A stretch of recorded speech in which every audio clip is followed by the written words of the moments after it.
एक बहुत सुंदर बात कहेंगे। श्री गणेश चरित्र शिव महापुराण में आप जो श्रवण कर रहे हो उसमें ध्यान देना।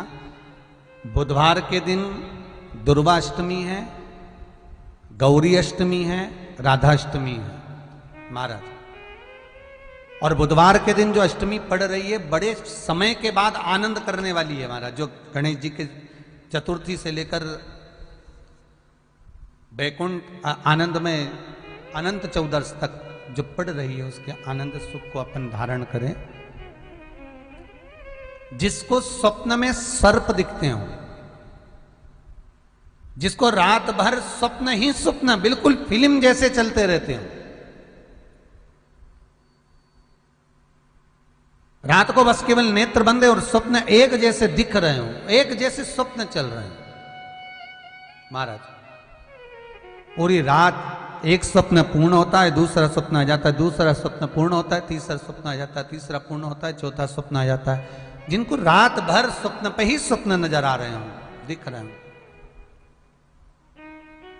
निवेदन है, ये बुधवार की जो अष्टमी आ रही है उस दिन मूंग को गलाकर, हरा मूंग गलाकर उसमें थोड़ा सा चावल डालकर बिना नमक का, वो मूंग और चावल थोड़ा सा गुड़ साथ में रखकर जिस स्थान पर आप सोते हो उस स्थान पर आधे घंटे रखकर किसी वृषभ को, वृषभ मतलब बेल को, नंदी को, वो मूंग चावल और गुड़ दोपहर में 12 बजे से लेकर 4 बजे के बीच में जो खिला देता है, जिसको स्वप्न आते हैं वो अपने हाथ से सामने रखकर खिला दे महाराज। उसको स्वप्न आना, रात भर जो नींद नहीं आती, केवल स्वप्न ही स्वप्न दिखते हैं, वो स्वप्न समाप्त हो जाते हैं। वो स्वप्न दिखना समाप्त हो जाते हैं महाराज। वृषभ वो केवल एक ही बार करना है आपको। और अच्छी नींद के लिए भी आपको पहले भी वर्णन किया है। भगवान शंकर की जो 5 पुत्रियां हैं, जया, विषहरा, सामरीवारी, दोतली और देव, भगवान शिव की जो 5 बेटियां हैं, रात्रि को सोने से पहले हाथ की अंजलि में जल लेकर जया, विषहरा, सामरीवारी, दोतली और देव, इन 5 कन्याओं का नाम लेकर आचमन कर कर जो रात्रि में विश्राम करते हैं उनको रात भर नींद चकाचक आती है। फिर उनको कोई चिंता न करने की जरूरत नहीं पड़ती, वो मस्त आनंद में सोते, गोली खाने की भी जरूरत नहीं पड़ती, उसको गोली भी नहीं खाती महाराज। शिव कथा कह रहे हैं, विश्वकर्मा जी के कहने पर प्रजापतियों ने खूब तप करा। और प्रजापतियों ने जब तप करा, प्रजापति जब तप करने में लीन हो गए, इतना घोर तप प्रजापतियों ने करा, इतना घोर तप करा केवल शंकर को प्रसन्न करने के लिए, केवल शिव को जानने के लिए। तब इन्होंने देखा कि शंकर प्रसन्न नहीं हुए तो भगवान विष्णु से आज्ञा करी कि प्रभु आप कुछ कहें कि हम भगवान को कैसे प्रसन्न करें। भगवान कहे शिव को आप वृषभ दे दीजिए, धर्म प्रदान कर दो। और मैं धन्यवाद दूंगा सोमवंशी परिवार को, मैं धन्यवाद दूंगा जिंदल परिवार, राव परिवार, गंगवार परिवार, राजूरे परिवार, इन सारे परिवारों को जिन्होंने धर्म का दान दिया। शिव महापुराण लोग श्रवण कर रहे हैं, ये एक अलग प्रसंग है, पर संसार में धर्म की जय हो, अधर्म का नाश हो, प्राणियों में सद्भावना हो, विश्व का कल्याण हो। ये आप लोग ऑनलाइन कथा कराकर, शिव महापुराण को जगत में सुनवाकर, घर घर में शंकर की चर्चा करवाकर, शिव का स्मरण कराकर ये धर्म का दान दे रहे हो, धर्म दान दिया है। प्रजापतियों, तुम अपने तेज बल से धर्म को प्रकट करो, और अपने तेज बल से जब धर्म को प्रकट कर लोगे, उस धर्म को प्रकट कर कर शिव को समर्पित कर दो। बस शंकर को अगर धर्म मिल गया, शिव धर्म का ध्वज है, इसलिए शंकर को वृषभ ध्वज भी कहा जाता है। शिव को लोग वृषभ ध्वज भी कहते हैं, धर्म ध्वज, वृषभ ध्वज। शंकर जी के ऊपर जो झंडा लगता है, जो ध्वजा लगती है, उसमें नंदी बना होता है, वृषभ बना होता है, धर्म ध्वज, वृषभ ध्वज। आप एक काम करो, धर्म दे दो। प्रजापतियों ने जितना पुण्य करा था, प्रजापतियों ने जितना दान करा था, प्रजापतियों ने जितना सत्कर्म करा था, प्रजापतियों ने जितना नाम स्मरण करा था, प्रजापतियों ने जितना यज्ञ करा था, प्रजापतियों ने जितना अनुष्ठान करा था, अपने सारे धर्म को प्रजापतियों ने एकाग्रित करा और एक नंदी का स्वरूप बनाकर, वो नंदी प्रजापतियों ने जिसको अपने तेज बल से प्रकट किया था, वो शिव को समर्पित करा। तो शंकर भगवान वृषभ ध्वज हो गए। शिव के पास में जो जो चीजें हैं वो तप साधना की। मेरे भोलेनाथ जी के पास में जो जो चीज मिलेगी सब तप साधना की मिलेगी। एक भी चीज तप साधना के बिना नहीं है, सब चीज तप साधना की। गले में सर्प है, भगवान विष्णु ने तप साधना करी भगवान शंकर से मिलने के लिए। शंकर भगवान बोले, नारायण आप हमसे मिलने नहीं आते? भगवान कहते, मेरा तो मन खूब करता है मिलने का, पर करूं क्या मैं, कैसे आऊं, यही समझ में नहीं आता। तो क्यों नहीं आते? क्योंकि हर कंकर में मुझे शंकर नजर आता है, इसलिए मैं पांव नहीं रख सकता, इसलिए आता नहीं हूं। भगवान शंकर ने देखा कि भगवान नारायण ने खूब तप किया, तो भगवान कहते हैं आप एक काम करो, पांव रखने का काम खत्म करो।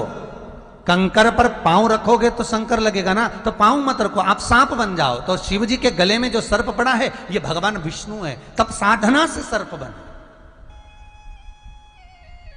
प्रजापतियों ने धर्म दिया तप साधना से, भगवान नारायण सर्प बन गए तप साधना से। भगवान शंकर के मस्तक पर जो चंद्र विराजमान है ये तप साधना से विराजमान है,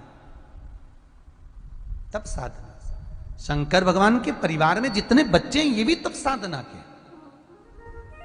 गंगा जी ने तप करा, कार्तिकेय महाराज प्रकट हुए, कार्तिकेय महाराज प्राप्त हुए। पार्वती जी ने तप किया, माता पार्वती तप करी, तब अशोक सुंदरी प्राप्त हुई। पार्वती के तप साधना से श्री गणेश जी महाराज प्राप्त हुए। और शंकर भगवान जो गंगा के जल में बैठकर एकाग्र चित्त होकर जो तप साधना करते हैं, शंकर भगवान जो तप साधना में गंगा के जल में विराजमान होकर तप साधना कर रहे हैं, वो भोलेनाथ जी की तप साधना से भगवान शंकर के शरीर से 5 कन्या जन्मी, जया, विषहरा, शामरी वारी, दो तली और देव। ये 5 ये तप साधना से प्राप्त है। भगवान के जितने पुत्र, भगवान की जितनी पुत्रियां, भगवान के पास जो जो है ये तप साधना का ही फल है। और निवेदन है, आप जितना भजन कर रहे हैं, आप जितना पुण्य कर रहे हैं, आप जितना सत्कर्म कर रहे हैं, ये आपके तप साधना का ही फल है। पूर्व समय में जो आप दान कर कर आए, पूर्व समय में जो आप पुण्य कर कर आए, पूर्व समय में जो आप तप कर कर आए, पूर्व समय में आपने जो पुण्य करा, उस पुण्य के फल अनुसार आपको उसका लाभ प्राप्त हो रहा है। जो आज आप डनलप के गद्दे पर हो, एसी के रूम में हो, खूब चकाचक भोजन कर रहे हो, ये शिव की कृपा। पूर्व समय का जो तुम कर्म कर कर आए हो, पूर्व समय का जो तुम बीज बो कर आए हो, बस उसी का फल आज आप पा रहे हो, उसी का।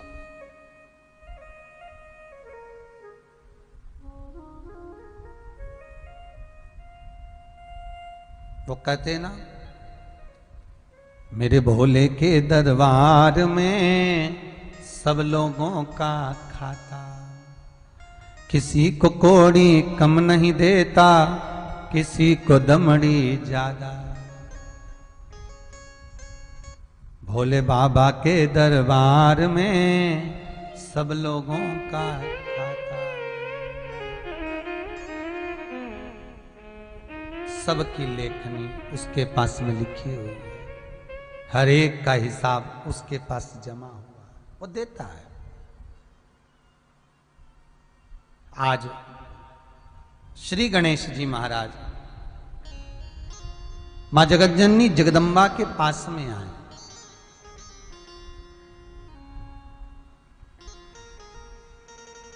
और मां जगतजननी जगदम्बा के पास में आकर श्री गणेश जी महाराज ने मां जगतजननी से, मां जगदम्बा से 3 प्रश्न करें।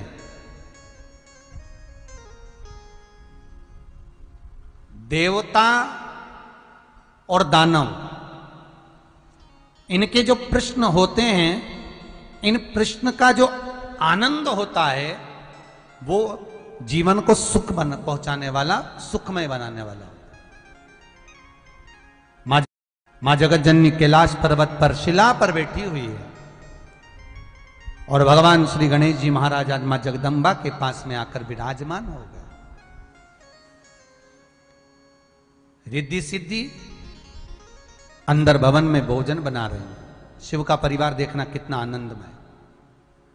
अंदर भवन में भोजन माता रिद्धि और सिद्धि बना रही हैं। सीख लो माता पार्वती जी, माता पार्वती से सीख लो, माता रिद्धि सिद्धि से निवेदन है, माताओं से, बुजुर्ग माताओं से सब कुछ छोड़ना पर रसोई घर मत छोड़ना। जैसे माता पार्वती बहुएं जब भोजन बनाती थी तब माता पार्वती कभी रसोई घर में नहीं जाती थी, पर माता पार्वती का नियम था जब भोजन बनाने बहुएं रसोई घर में जाए उससे पहले माता पार्वती रसोई घर में घूम कर आती थी। आप भी जाओ, पर बहुएं जब भोजन बनाए जब मत जाना। आप जाओ, मना नहीं है, पर जब भोजन बनने की तैयारी हो तब देख कर आओ फ्रिज में कितना सामान पड़ा है, रोटी कितनी पड़ी है, सब्जी कितनी पड़ी है, कितना सामान कैसा रह गया। क्योंकि आप घर के बुजुर्ग हो, आप घर के बड़े हो, आपको ध्यान रखना पड़ेगा। पर ये टॉर्चर नहीं करना है, टोकना नहीं है, बस देख कर आना, बोलना नहीं है।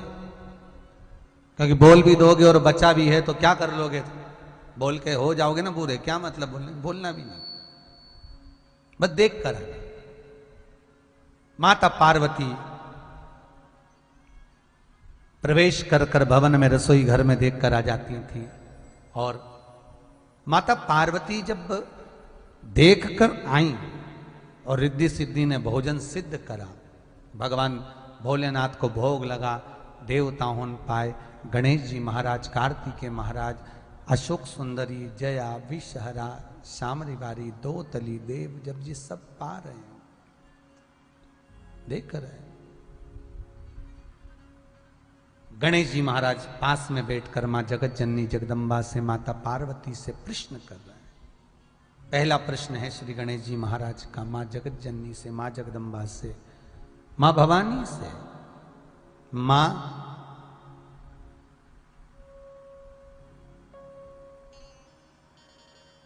जब मनुष्य जन्म लेता है उस समय से लेकर मनुष्य के जब प्राण छूटते हैं उस बीच में मनुष्य क्या केवल पूर्व का कर्म का भोग ही भोगता है?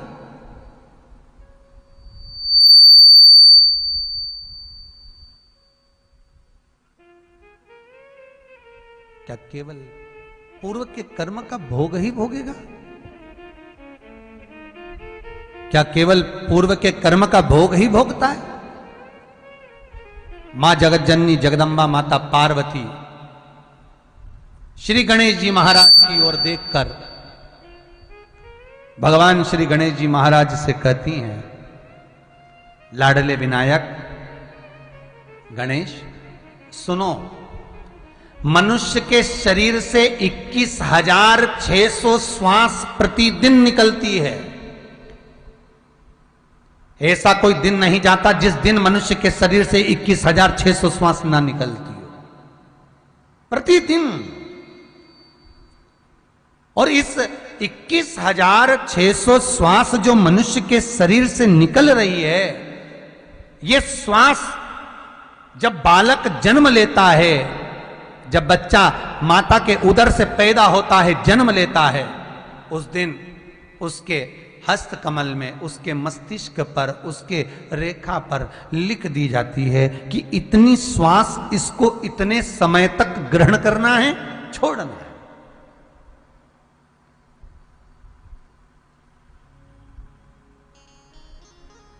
उस श्वास में व्यक्ति के जीवन का लेखन लिखा होता है। बहुत ध्यान से सुनना महाराज, गणेश चरित्र श्रवण कर रहे हो आप लोग, गणेश चरित्र सुन रहे हो। शिव महापुराण का सबसे श्रेष्ठतम चरित्र है ये 3 प्रश्न, बहुत ध्यान से सुनिएगा। गणेश 21,600 श्वास जो मनुष्य के शरीर से निकल रही है, इन श्वास में बंटवारा हो जाता है। इन श्वास में कुछ बटा हुआ होता है, इन श्वास में कुछ बट जाता है कि कितनी श्वास किस चीज के लिए। 21,600 श्वास में से कुछ श्वास मनुष्य के शरीर में पूर्व का कर्म भोगने के लिए होती है, और 21,600 श्वास में से कुछ श्वास नया कर्म कर कर आगे का जीवन जो तुम्हारा होगा, तुम जिस योनि में जाओगे, जिस योनि में पड़ोगे, 84 लाख योनियों में फिर हमारे को पहुंचना है, फिर कर्म का दंड हमें भोगना है, उनको कैसे सुधार सकते हैं। तो 21,600 श्वास में से ये समझ लो आधी श्वास पूर्व का कर्म भोगने के लिए होती है। सुख मिल रहा है तो पूर्व का उस श्वास के बल पर, और आप भोग रहे हो तो श्वास के बल पर, और उसमें से आधी श्वास अपने कर्म को सुधारने के लिए, अपने कर्म को संवारने के लिए।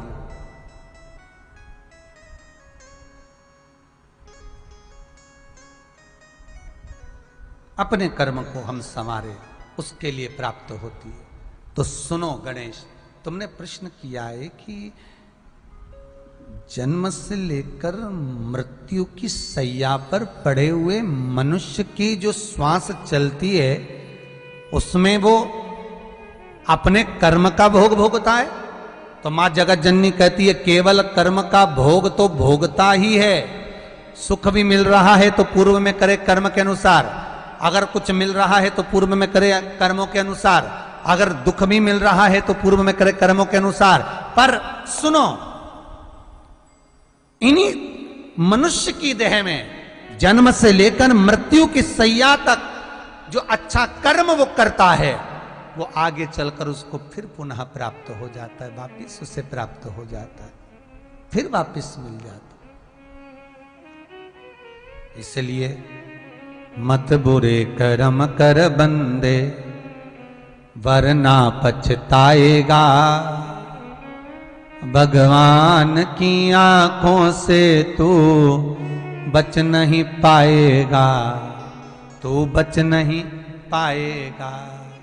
अरे ओ अज्ञानी मत कर नादानी, अरे ओ अज्ञानी मत कर नादानी। हमें अपना मार्ग सुलभ बनाना है, हमें अपना मार्ग प्रशस्त करना है, हमें अपना मार्ग श्रेष्ठतम बनाना है, हमें अपने मार्ग को अच्छा बनाना,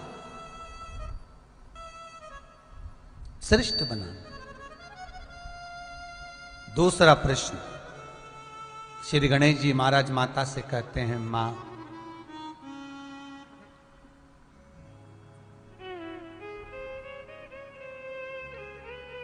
माता, पिता, पत्नी, बच्चे,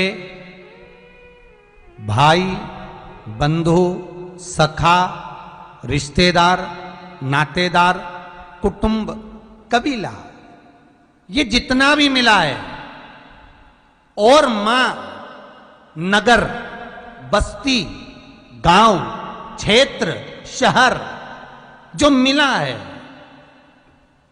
क्या यह पूर्व का निश्चित रहता है? श्री गणेश जी महाराज माता से प्रश्न कर,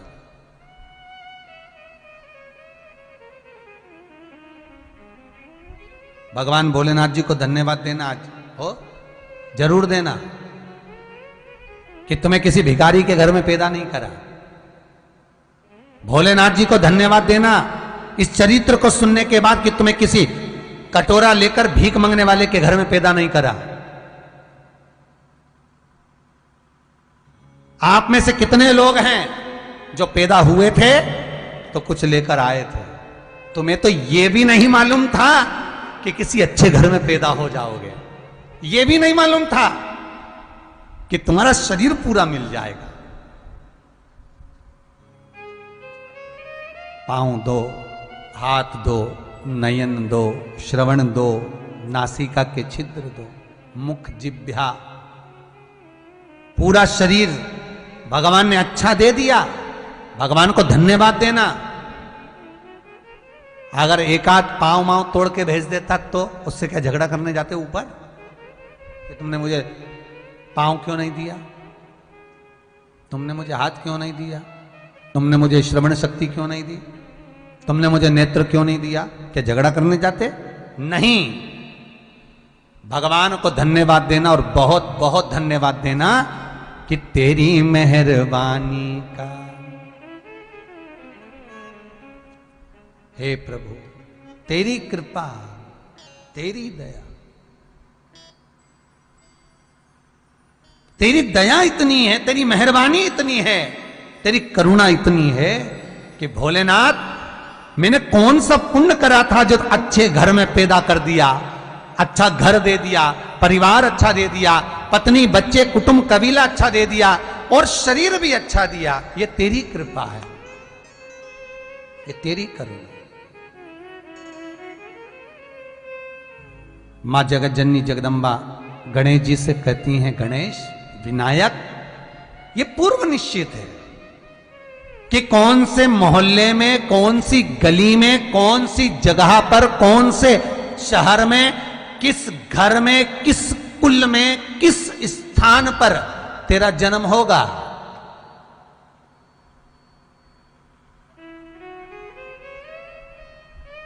दाना पानी भी लिखा रहता है। कई लोग बिहार में जन्म लेते हैं, मुंबई में जाके खाते हैं, कमाते हैं वहां और वहीं खाते वहीं रहते हैं। कई महाराष्ट्र में पैदा होते बेंगलोर पहुंच जाते, कोई गुजरात में हुआ तो महाराष्ट्र पहुंच जाता।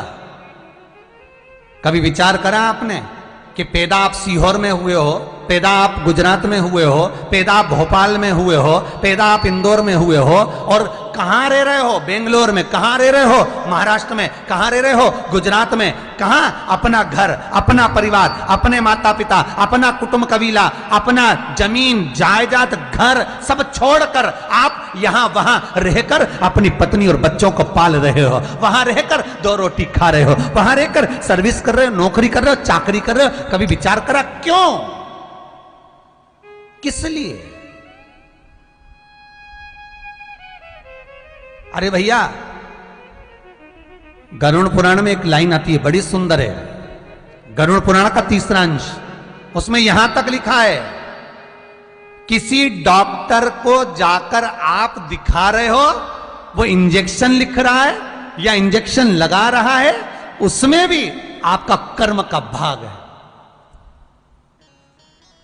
उसमें भी कर्म का भाग है। पूरा शहर छोड़कर इंदौर दिखाने जा रहे हो, पूरा शहर छोड़कर भोपाल, दिल्ली, मुंबई, अपना गांव, अपना नगर छोड़कर वहां के डॉक्टर के पास जा रहे हो, उस हॉस्पिटल में जा रहे हो। क्यों? पुराना है, चुकाना है, वहां तक लेकर जाएंगे, तुमको चुकाना पड़ेगा। मां जगत जननी जगदम्बा पार्वती कर रही है, पूर्व निश्चित है, पूर्व निश्चित। किस गांव में, किस नगर में, किस मोहल्ले में, किस जगह पर आपका जन्म हो रहा है और कहां जाकर आपको कमाना है, कहां जाकर आपको खाना है, कहां जाकर परिवार के साथ में रहना है, किस भूमि पर आपको भोग भोगना है, किस भूमि पर जाकर तुम्हारे प्राण छूटेंगे, यह तक निश्चित है। मृत्यु वहां तक ले जाए, जन्म के बाद वो वहां तक भूमि ले जाएगी। कोई कोई तो इंडिया में पैदा हुआ विदेश में रह रहा है। भारत की भूमि पर रहने के बाद में विदेश में रह रहे हो, विदेश में कमा रहे हो, विदेश में खा रहे हो, वहां रह रहे हो, और कई विदेशी आकर यहां रह रहे हैं। क्यों? क्योंकि वहां का लिखा है अन्न दाना पानी निश्चित है, वहां मिलेगा। हमसे लोग कहते हैं ये इतना बड़ा मंदिर आप बना रहे हो, इतनी गौशाला बना रहे हो, वृद्धाश्रम बना रहे हो, किसी तीर्थ में बनाना था। और तीर्थ में बनाते तो वहां थोड़े रूम बना लेते तो किराए से चले जाते तो अच्छा चलता। ज्यादातर लोग ऐसे ही बनाते हैं। यहां जंगल में कौन आएगा? सीहोर से भी 9-10 किलोमीटर दूर, कोई बड़ा शहर भी नहीं है। आष्टा भी 30 किलोमीटर दूर, कौन आएगा यहां? भैया यहां होटल के रूम नहीं है, यहां रुकने की व्यवस्था नहीं है। यहां है तो मेरा कुबेरेश्वर महाराज, यहां है तो मेरा भोला भंडारी, गौ माता और वृद्धाश्रम। आओ, सेवा करो, चाकरी करो, दर्शन करो, स्मरण करो, रुको 2 घंटा, 4 घंटा, 8 घंटा, 10 घंटा खूब भजन करो और अपने घर जाओ, रोटी खाओ, चक्रो। क्यों आना था भोले बाबा को यहां? यहां गांव के लोगों ने भी नहीं सोचा था। आसपास के इतने गांव लगे हैं यहां दूर दूर, पर जहां मंदिर बन रहा है वहां कोई गांव नहीं। तो यहां भगवान क्यों आए? उसका कारण होगा कि भगवान ने जमीन, भूमि, जगह निश्चित करी होगी, उसको यहां आना था। गणेश सुन, भूमि, जगह, तिथि, समय, वार निश्चित होता है। ये परिवार जो मिला है, ये कुटुंब जो मिला है, ये कबीला जो मिला है, ये माता पिता जो मिले हैं, ये भाई बंधु जो मिले हैं, ये सखा जो मिले हैं, ये पूर्व के निश्चित हैं। किसी का भोग कर कर तुम आ गए हो, वो तुमको मिल गया, उसको चुकाना है। किसी का कुछ ले लिया, उसको चुकाना है। ये कर्म के अनुसार चुकाने के लिए हमें मिले। तीसरा प्रश्न श्री गणेश जी महाराज का, यदि मनुष्य, मानव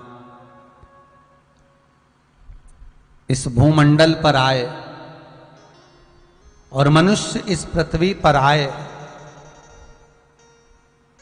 और आकर यदि भगवत नाम ना ले, स्मरण ना धारण करे, चित्तवृत्ति ना धारण करे, भगवत भजन करे ही ना, तो उस मानव का आगे का लेख क्या होता है? मां जगतजननी कहती है, गणेश मृत्यु लोक में आने के बाद जो भगवान की भक्ति नहीं करता, मृत्यु लोक में आने के बाद जो भजन नहीं करता, मृत्यु लोक में आने के बाद जो भगवान का कीर्तन नहीं करता, नाम जाप नहीं करता, सेवा चाकरी नहीं करता, आदर भाव नहीं रखता, कहते हैं धीरे धीरे उसके पुण्य समाप्त होते चले जाते हैं और जितना सुख उसके भाग्य में लिखा रहता है वो उसको भोग नहीं पाता और उसका सारा सुख उसके कर्म के अनुसार समाप्त होकर फिर वो सुख जीवन पर्यंत के लिए चले जाता है और उसकी जिंदगी, मनुष्य का जीवन दुखमय हो जाता है। जीवन में उसको दुख झेलना, जीवन में उसको दुख का अनुभव होता है। इसलिए मानो मनुष्य शरीर पाले तो भगवत चित्त में रमे। भगवान गणेश जी महाराज माता को प्रणाम करते हैं, भीतर भोजन करने जाते हैं। रिद्धि सिद्धि शिव और पार्वती को भोजन कराती हैं, फिर श्री गणेश जी महाराज को भोजन कराती हैं। कार्तिकेय बाबा भोजन प्रसाद पाते हैं। समय आता है आगे का आनंद पाते हुए श्री गणेश जी महाराज बड़े प्रेम से, आनंद से मां जगतजननी के साथ में आज जगत भ्रमण को जाते हैं मां के साथ। और माता के साथ में जब भ्रमण पर गए श्री गणेश जी महाराज,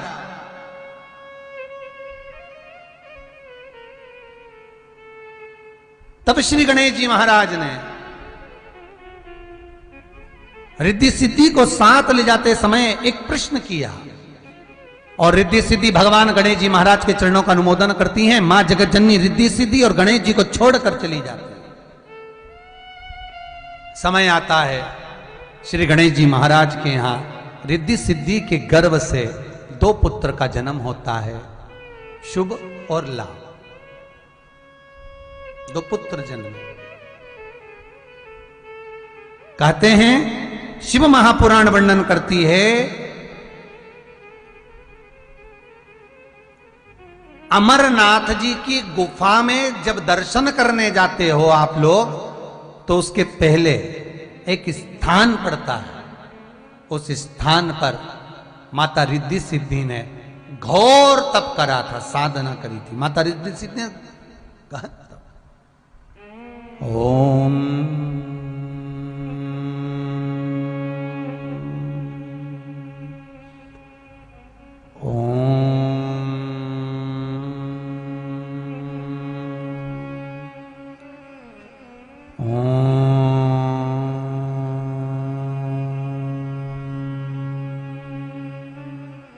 गहन तत्व माता रिद्धि सिद्धि तप साधना में लीन,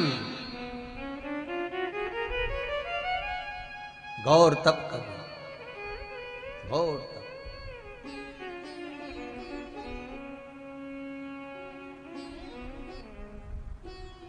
और रिद्धि सिद्धि तप में लीन हुई।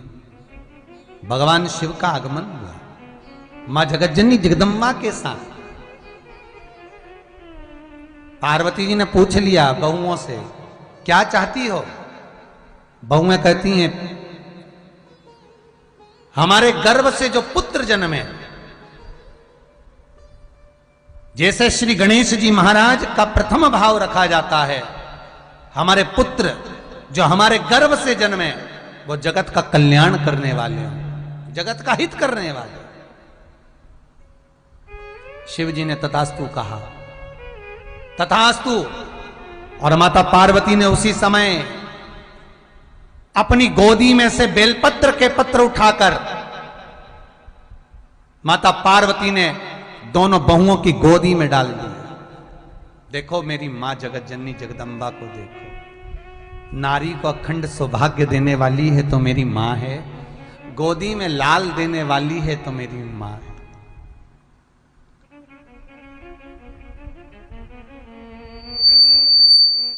जीवन का सुख देने वाली है तो मेरी मां दे रही है। कहे चली जा रही है, चली आ रही है, माता गोदी में लाल देने वाली आज रिद्धि सिद्धि की गोद में भी लाल दे रही है। रिद्धि सिद्धि की गोद में भी संतान दे रही है। संतान का सुख देने वाली है मां, अखंड सौभाग्य देने वाली है मां। जीवन का सारा सुख अगर दे सकती है तो मेरी मां जगत जननी दे सकती है। रिद्धि सिद्धि के घर में दो पुत्र हुए, शुभ और लाभ। एक बार रक्षाबंधन का त्योहार है, या माता लक्ष्मी निकल कर जा रही थी।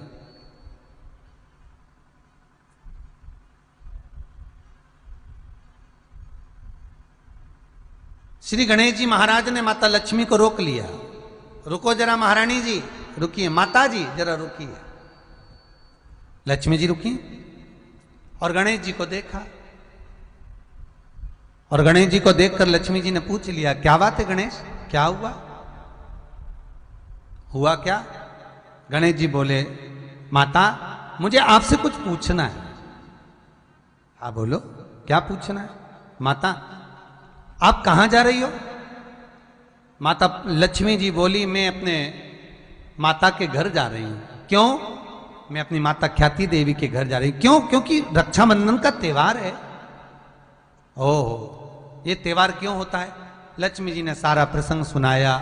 इसी त्योहार के बल पर मैं अपने पति को वामन अवतार में जब भगवान ने राजा बलि को वर दिया था कि मांग तुझे क्या चाहिए, राजा बलि ने भगवान को द्वारपाल बना दिया था, तब मैंने राजा बलि के हाथ में रक्षा का सूत्र बांधकर अपने पति को काल से छुड़ाकर लेकर आई थी, और राजा बलि के दरवाजे से द्वारपाली से छुड़वाकर मैं अपने पति को लेकर आ गई थी। गणेश जी महाराज पूछ रहे हैं, आप कहां जा रही हो? तो मैं रक्षाबंधन का त्योहार है इसलिए जा रही हूं। कहां जा रही हो? मायके। वहां क्यों जा रही हो? मेरे भाई को राखी बांधना है। मेरा भाई है दाता और विधाता। लक्ष्मी जी के भाई का नाम नहीं, दाता और विधाता। उनको राखी बांधना है। मां,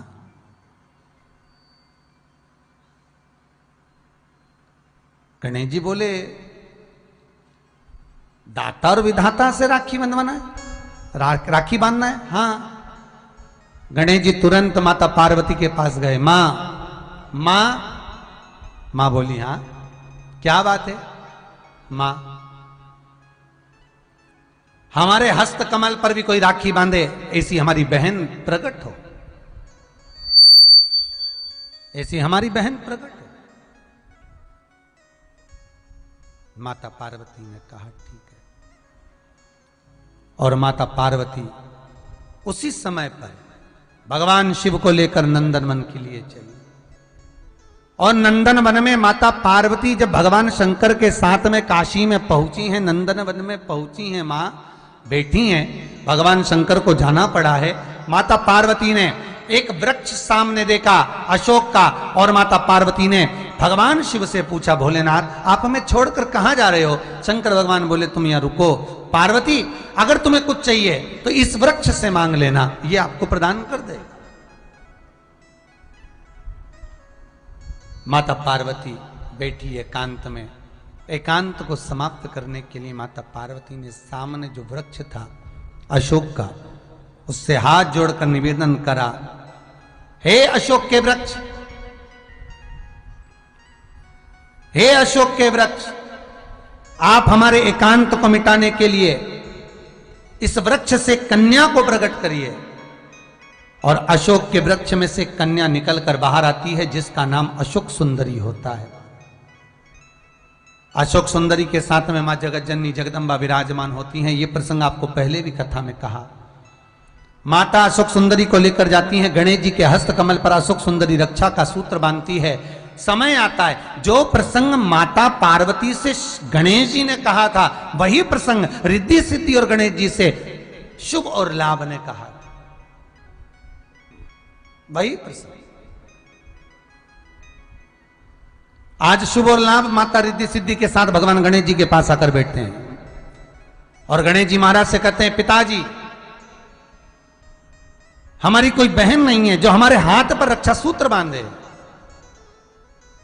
तब भगवान गणेश जी महाराज के भाव प्रकट हुआ।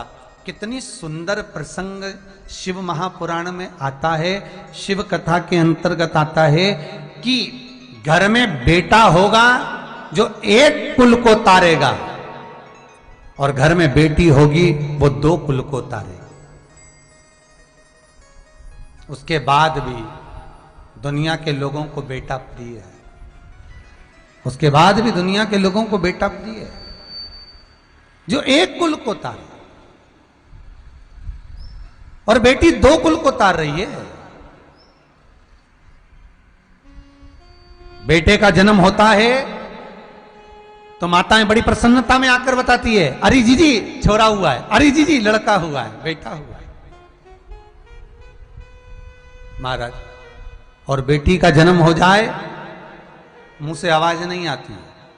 वो जो डोलची है ना दूध की, चाय वाली डोलची जो हॉस्पिटल में लेकर जाते हो, वो टंगल जब ज्यादा हिले तो समझ लो कि लड़का हुआ है, और वो टंगल बिल्कुल नहीं हिले, डोलची बिल्कुल नहीं हिले, समझ जाना बोल भले नहीं रही पर लड़की हो गई है। बोलना ही नहीं पड़ता महाराज। बेटा 1 कुल को तार रहा, बेटी 2 कुल को तार रही। इसलिए शिव महापुराण की कथा कहती है, बेटा भाग्य से होता है, और बेटी भाग्य को 100 गुना करो। भाग्य को 100 गुना करोगे तब सौभाग्य से बेटी का जन्म होता है।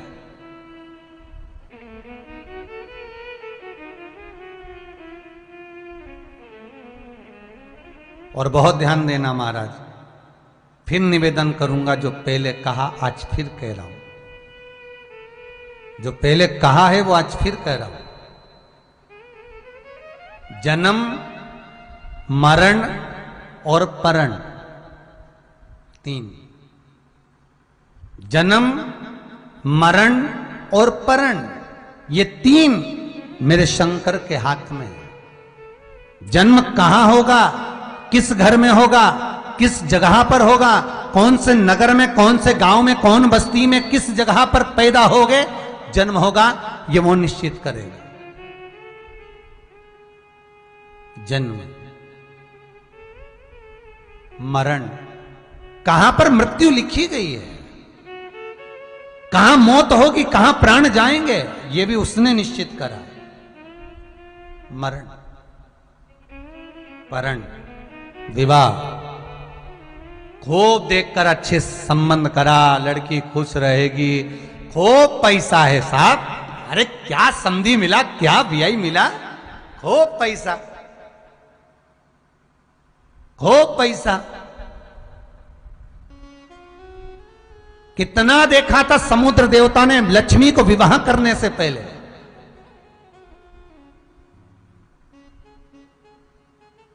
कितना देखा था। नारायण के पास में कितना है, भगवान विष्णु के पास में बैकुंठ, सोने की अंबारियां, सोने के कलश, सोने का मंडप, सोने का तोरण, सोने के कलसा, कितना देखा था।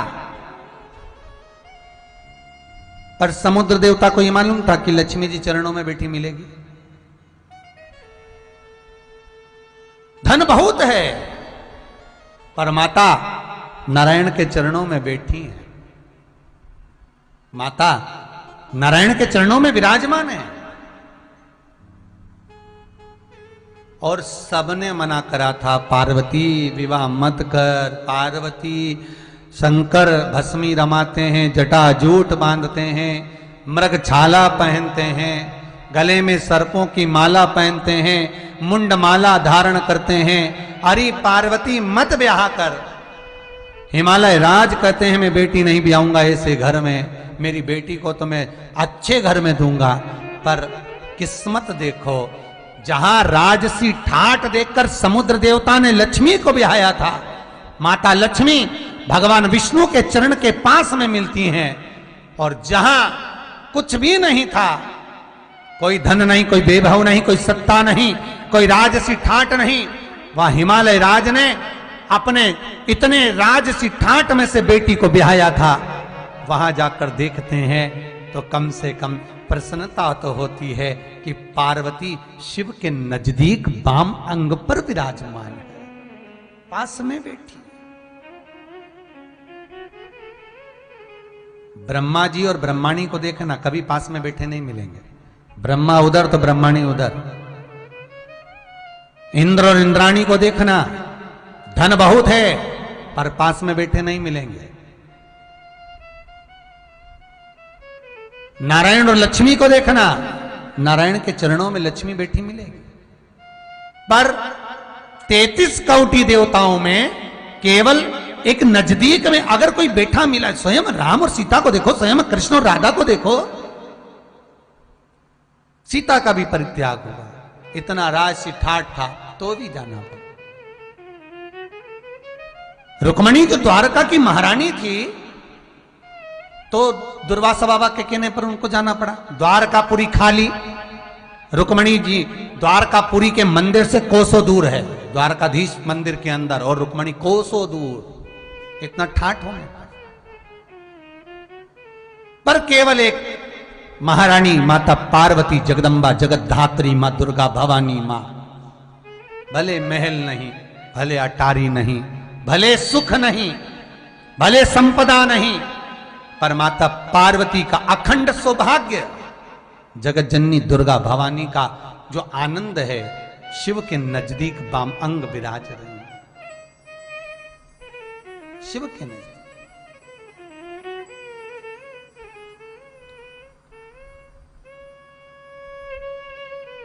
और दे मां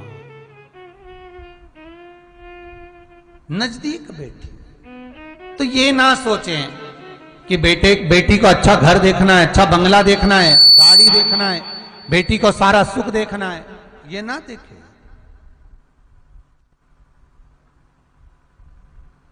बहुत देखा, हो सकता है भाग्य में जो लिखा होगा वो तो मिलना ही है। इसलिए उस जगज्जननी जगदम्बा से विनती करो, महारानी से निवेदन, हे मां कि लहंगा भी लाल तेरा, चूड़ा भी लाल है। ओ मैं 5 कर्मेंद्री हो, 5 ज्ञानेंद्री हो और 1 मन, और इन सारी इंद्रियों में अगर कोई प्रबल कोई इंद्रिय है तो वो ये नयन है। प्रबल कोई इंद्रिय है तो वो नयन, और उस नयन से भी अगर कोई प्रबल है तो यह मन, उस नयन से भी अगर कोई प्रबल है।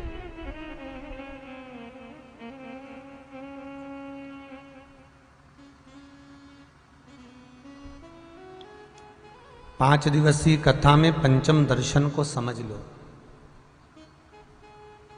भगवान के मंदिर में पहुंचकर ये 5 दर्शन मनुष्य नित्य करता है। पहला भगवान के चरणों का, दूसरा भगवान के नाभि कोश का, तीसरा भगवान के वक्षस्थल का, चौथा भगवान की शिखा का, और 5वां भगवान के नयन का।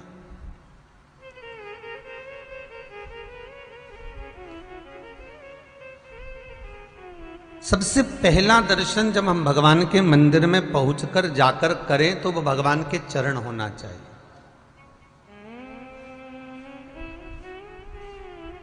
परमात्मा के चरण, और चरणारविंद का दर्शन कर कर भगवान से विनती करो, हे प्रभु तन कहीं पर भी रहे, ये शरीर कहीं पर भी रहे, पर मन आपके चरणों में सदा रमा रहे, ऐसी कृपा कर।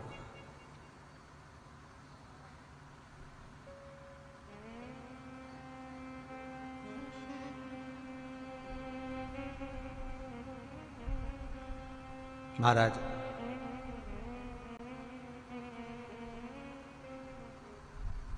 भगवान के चरणारविंद में जब ये मन लगा रहेगा, भगवान के चरणों में ये चित्त रमा रहेगा, तो ये चित्त वृत्ति कहीं भटकेगी नहीं।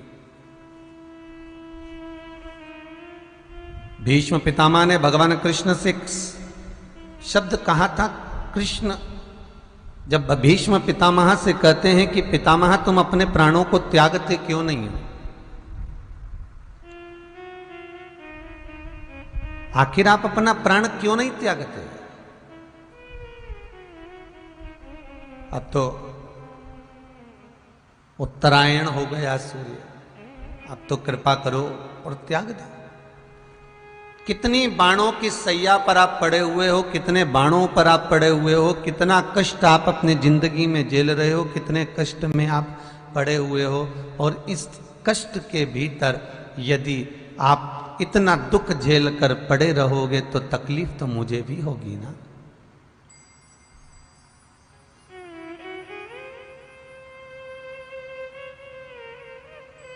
दुख तो मुझे भी होगा। आपसे निवेदन है, आप इस शरीर को त्यागो।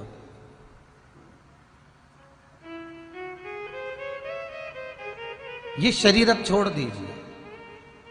भीष्म पितामह कहते हैं कृष्ण में शरीर तो आज छोड़ दूं, मुझे दिक्कत नहीं है, पर दिक्कत केवल इतनी सी है कि मेरी एक बेटी कुंवारी है और उस बेटी का ब्याह हो जाए तो बाप फिर मर जाए तो कोई दिक्कत नहीं।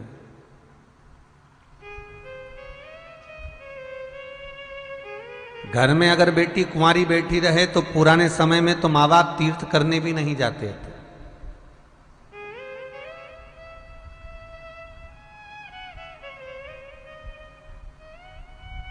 अगर घर में बेटी कुंवारी बैठी और तुम कहो कि मैं मर जाऊं तो मर भी नहीं सकता जब तक कन्यादान ना कर दो।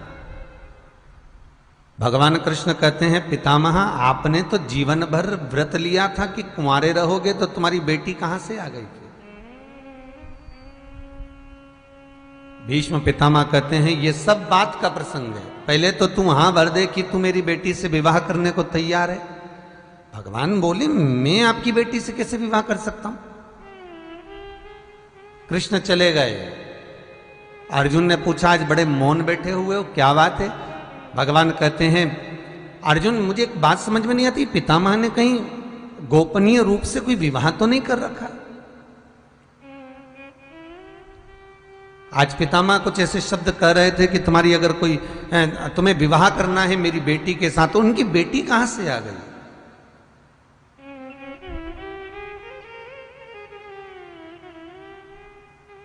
अर्जुन कहते हैं, नहीं कृष्ण, पितामह की कोई बेटी नहीं है, हम जानते हैं, हम पहचानते हैं। एक काम करो कृष्ण, आप हां भर दो विवाह के लिए। भगवान कृष्ण कहने लगे, लड़की देखी नहीं और विवाह के लिए हां भर दो। अर्जुन कहते हैं, इतनी सारी से शादी करी, कौन सी को देख कर आए थे? रुक्मणी को भगा कर लिया है, जामवंती गिफ्ट में मिल गई, सतभामा भी मिल गई। कितनी मिली? 16,108 रानियां, ये सब मिली तो सरी ना तुमको, तुमने किसको देखा था? हां भर दो। आज भगवान कृष्ण भीष्म पितामह के सामने जाकर कहते हैं, पितामह मैं तुम्हारी कन्या से विवाह करने को तैयार हूं, लाओ लड़की कहां है, बेटी लेकर आओ आपकी। पितामह कहते हैं, बाद में मुकर मत जाना। नहीं नहीं, नहीं मुकरूंगा, आप बताओ आपकी बेटी है कहां? भीष्म पितामह कहते हैं, कृष्ण मरने से पहले मैं अपनी बुद्धि रूपी बेटी का विवाह तेरे साथ में करना चाहता हूं। अपनी बुद्धि रूपी बेटी मैं तुझे ब्याहना चाहता हूं। क्यों? मृत्यु की सैया पर सोने से पहले, प्राण छूटने से पहले अपनी बुद्धि, अपना चित्त, अपनी वृत्ति भगवान को दे दो।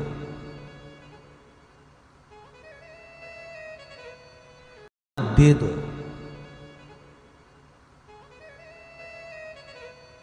भगवान को प्रदान कर दो कि ये मन, ये चित्त, ये वृत्ति अब आपको दे दी।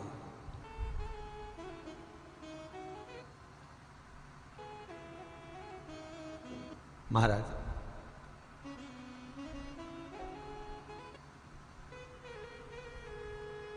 इसलिए प्रथम दर्शन में पहला दर्शन है चरण। 5 दर्शन में प्रथम दर्शन है चरण, और चरणारविंद का यदि स्मरण कर लिया, भगवान के चरणों का दर्शन करो, तो कह दो कि ये शरीर कहीं पर भी रहे, कहीं पर भी जाए, पर ये मन भटके ना, और ये मन आपके चरणों में सदा रमा रहे।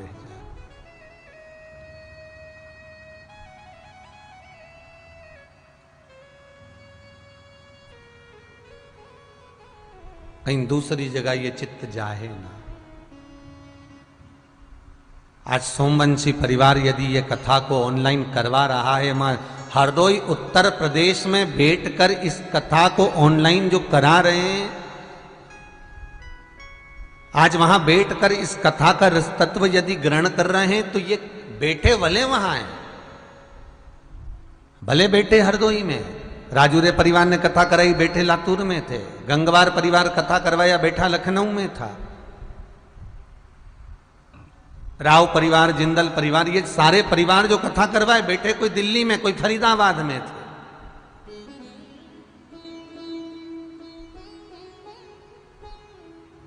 पर ये मन, ये चित्त, ये उनके परिवार की वृत्ति, ये मन उनके परिवार का, ये कथा तक पहुंचा है।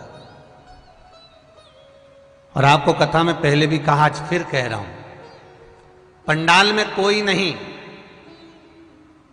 आप सब टीवी पर कथा सुन रहे हो, आप सब फेसबुक और मोबाइल पर कथा सुन रहे हो, यूट्यूब पर कथा सुन रहे हो, पर आपके हृदय और इस व्यासपीठ का चित्त कुछ ऐसा जुड़ा हुआ है, ऐसा लगता है कि आप सब हमारे सम्मुख में बैठकर, इस पंडाल में बैठकर, इस सत्संग हॉल में बैठकर कथा का रस तत्व ग्रहण कर रहे हो, और आपके सुनने की जो ललकता है, आपके सुनने का जो भाव है, कोई सोफे पर बैठकर, कोई पलंग पर बैठकर, कोई जमीन पर बैठकर, कोई लेट कर, कोई किसी रूप में, कोई काम करते करते, कोई सिलाई, कोई बत्ती, कोई बर्तन काम करते करते, किसी ना किसी रूप में आप जो कथा को श्रवण कर रहे हो, आप ऐसा लगता है कि आप सम्मुख में बैठकर कथा सुन रहे हो, आपकी चित्त वृत्ति, आप कुछ भी कर रहे हो पर मन आपका वही कथा में लगा हुआ है,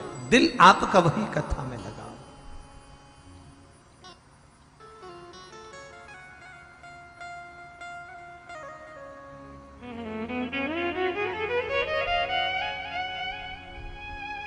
ये मन, ये चित्त, ये वृत्ति वहीं लगी हुई और लगे रहे।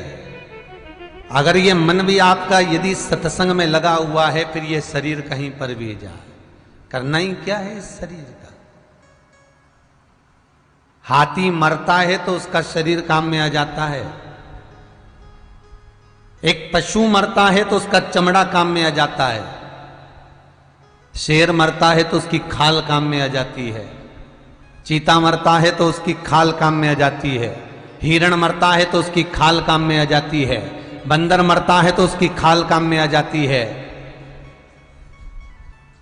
ये जितने मर रहे हैं जीव जंतु जानवर पशुता जितने मर रहे हैं, इनकी तो मरने के बाद खाल भी काम में आ जाती है, पर ये मनुष्य का शरीर कितना पापी है कि ये किसी काम का ही नहीं रहता, इसलिए इसको जलाना पड़ता है या दफनाना पड़ता है, किसी काम का।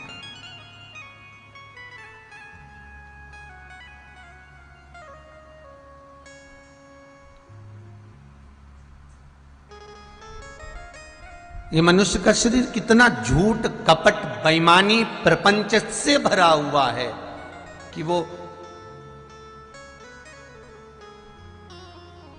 काम भी नहीं आ सकता।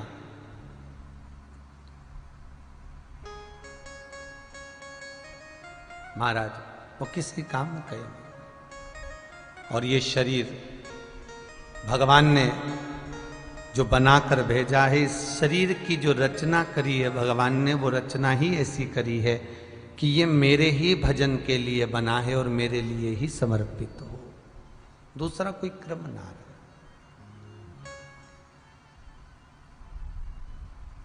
शरीर कहीं पर भी रहे,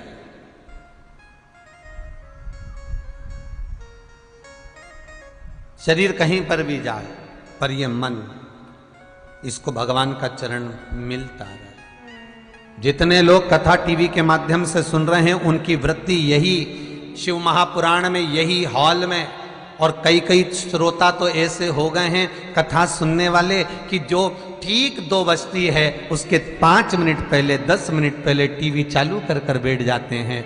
उनके चित्त, कई बच्चे कहते हैं मम्मी कितनी बार सुनेगी, पापा कितनी बार सुनोगे, दादा कितनी बार सुनोगे, कितनी बार, सावन से चल रही है और भादो आ गया आधा, इतनी सुन ली, कितनी बार सुनोगे। बहुत ध्यान देना, उदर की तृप्ति के लिए भोजन जरूरी है तो आत्मा की तृप्ति के लिए शिव महापुराण जरूरी है। ये जीने का ढंग सिखा देती है।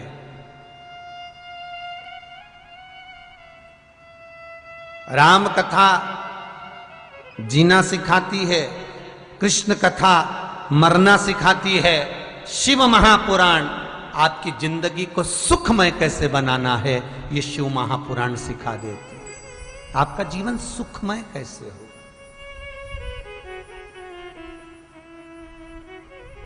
अब वेदव्यास जी ने किसी पुराण में ये नहीं लिखा कि इसके करने से ये होगा, यहाँ ये चढ़ा दो, यहाँ बेलपत्री चढ़ा दो, यहाँ शमी पत्र चढ़ा दो, यहाँ काली तिली चढ़ा दो, यहाँ पर जौ चढ़ा दो, ये वेदव्यास जी ने किसी पुराण में नहीं लिखा। अगर वेदव्यास जी ने लिखा तो केवल शिव महापुराण के अंतर एक एक खंड में 24,000 श्लोक के जो खंड करे हैं, 7 जो खंड करे गए, 12 संहिताएं बनाई गई, एक एक संहिता में एक एक खंड में वेदव्यास जी एक एक वर्णन कर रहे हैं कि इसके करने से ये फल की कामना होगी, इसके करने से यह फल प्राप्त होगा।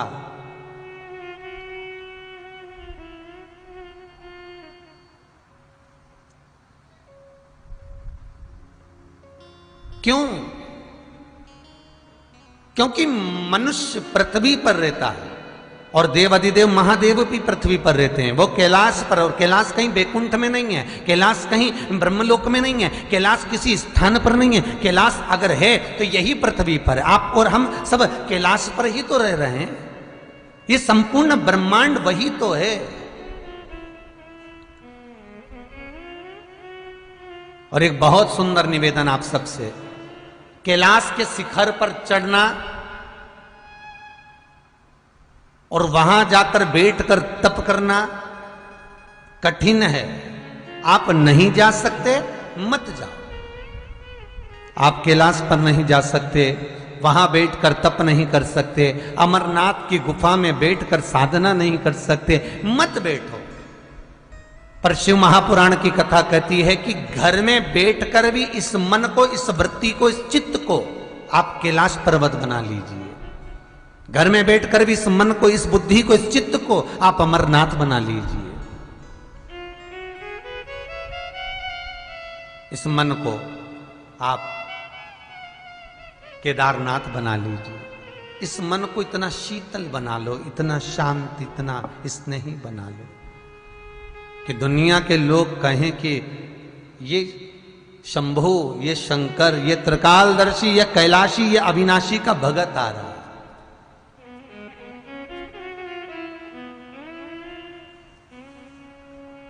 जब उज्जैन में 84 महादेव की कथा हुई थी, उज्जैन में 84 महादेव की यात्रा रखी थी, तो कथा के जो पंडित जी थे, श्री राम जी शर्मा, गोपाल मंदिर वाले पंडित जी, मुख्य यजमान बने थे पंडित जी। आपने सबने टीवी पर कथा भी देखी थी। जहां बैठ गए, जो मिल गया पा लिया, 2 रोटी का आनंद कर लिया। जीवन सुखमय और शांतिपूर्ण जी रहा है। हमने उनसे कहा, आपके मुंह से कभी हमने तेज आवाज नहीं श्रवण करी। आप 5 दिन के यजमान बने, पर आपके मुख से कभी हमने कोई ऊंचे शब्द नहीं श्रवण करे। आपने किसी को बुलाकर ऐसा भी नहीं कहा कि मुझे ये सामान ला दो। ये गरिमा, ये शीतलता कहां से लाए हो? शर्मा जी कहते हैं, महाराज जी, गुरुदेव शंभू की नगरी में रह रहे हैं, कैलाशपति महादेव की नगरी में, इस उज्जैनी महाकाल की नगरी में हम रह रहे हैं।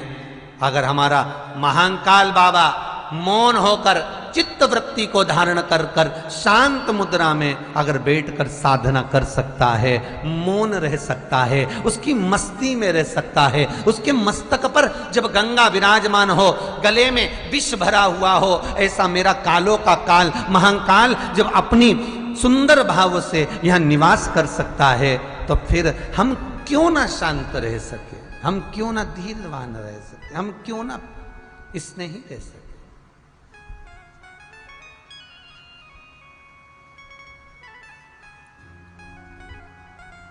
हम तप साधना में नहीं डूब सकते तो मन को तो शांत बना सकते।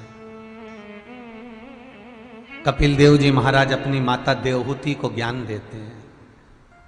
आज माता देवहूति ने कपिल देव जी महाराज से आकर कहा,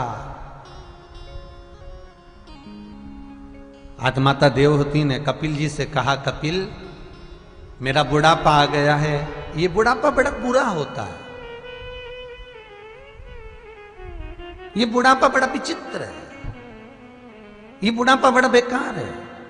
कपिल जी कह रहे अपनी मां से, माता देवहूति कपिल जी से कह रही है बुढ़ापा बेकार है, माता देवहूति कपिल जी से कह रही है कि ये अवस्था बेकार है। पर कपिल देव जी महाराज ने थोड़ी देर तक माता के शब्द सुने और माता के शब्द सुनकर माता देवहूति से कपिल देव जी महाराज कहते हैं, माँ तू कहती है बुढ़ापा बेकार है, तू कहती है ये अवस्था बुरी है, तू कहती है ये अवस्था बेकार है। कपिल देव जी कहते हैं, माँ बुढ़ापे जैसा तो सुख जीवन में कहीं नहीं मिल सकता, बुढ़ापे जैसा आनंद जीवन में कहीं नहीं मिल सकता। माँ तू कह रही है बुढ़ापा बेकार होता है, माँ तू कह रही है कि बुढ़ापा विचित्र होता है, नहीं।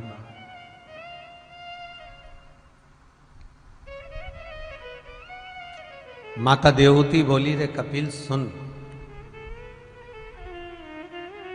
बुढ़ापे में 2 कदम चला नहीं जाता, घुटने इतने दर्द करते हैं, पांव इतने दुखते हैं, इतने चरणों में दुख होता है, इतना तकलीफ होती है कि चला नहीं जाता।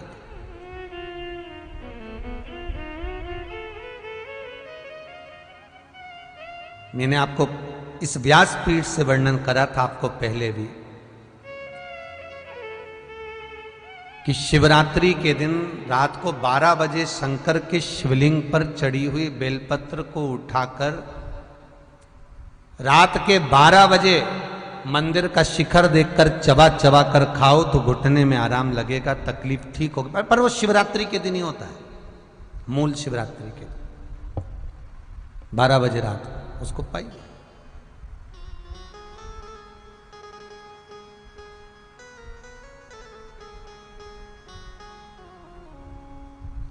महाराज सूरत से किसी बहन ने अपना फोटो भी डाला है और एक मैसेज भी डाला है।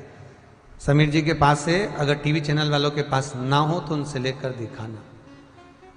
उसने मैसेज में लिखा है कि डॉक्टर ने मेरे घुटने बदलने का बोला था पर कहीं शंकर की कथा श्रवण करने को मिल गई। मैंने बस नेट पर डॉक्टर का एड्रेस निकाल रही थी और उसमें मैंने डाल दिया था कि घुटने का दर्द के लिए वो डॉक्टर का एड्रेस निकाल रही थी और कहीं उसको कथा मिल गई और वो कथा का स्मरण उसने कर लिया। उसका फोटो भी आया है महिला का मैसेज और उसने लिखकर भेजा है कि मेरे घुटने आज तक मुझे तकलीफ नहीं। ये विश्वास, ये भरोसा। कपिल देव महाराज से माता देवहूति कह रही बुढ़ापे में पांव बेकार हो जाते हैं। कपिल जी महाराज कहते हैं मां बुढ़ापे में भगवान पांव क्यों बेकार कर देता? बुढ़ापे में भगवान क्यों पांव बेकार करता है? उसका कारण केवल इतना सा है मां कि तूने जगत में खूब घूम लिया, तू जगत के रंग खूब देखकर आ गई, पूरे जगत को घूम कर आ गई मां, पर अब इस जगत में तुझे नहीं घूमना है, अब घर में बैठकर तुझे साधना करना, घर में बैठकर अब तुझे भजन करना है।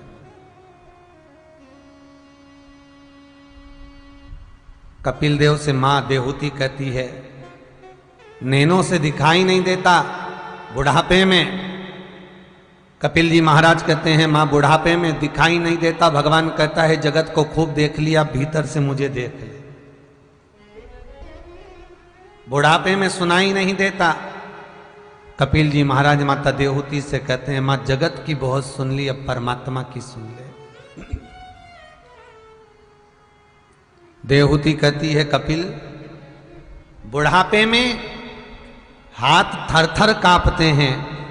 कपिल जी महाराज कहते हैं मां बुढ़ापे का सबसे बड़ा लाभ ही ये है जब माला जपने के लिए बैठो और मन का जब गिरे हाथ थर थर कांपे तो एक की जगह दो गिर जाए तो भगवान कहते हैं बुढ़ापे में एक की जगह दो का पुण्य फल प्राप्त हो जाता। अवस्था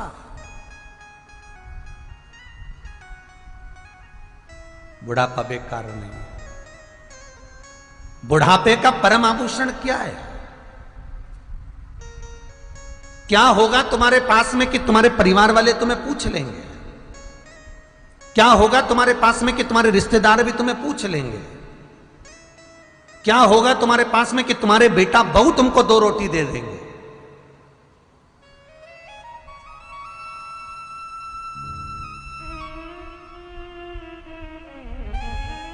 बेटा बहू अलग रह रहे हैं, सास ससुर अलग रह रहे हैं,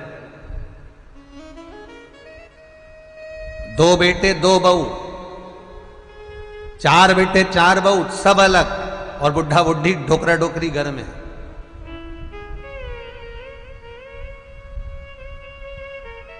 इसमें केवल बहू और बेटे का दोष नहीं होता, आपकी वाणी का भी दोष है।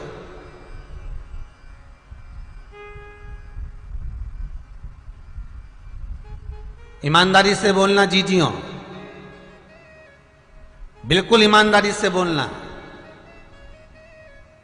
अवस्था तो आपकी आ गई, पूरी जिंदगी आप बुढ़ापा अवस्था तो आ गई, पर सत्य बोलना।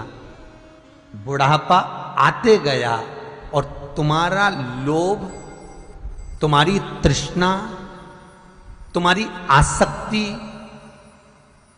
परिवार का मोह, वस्तु का मोह छूट नहीं पा रहा।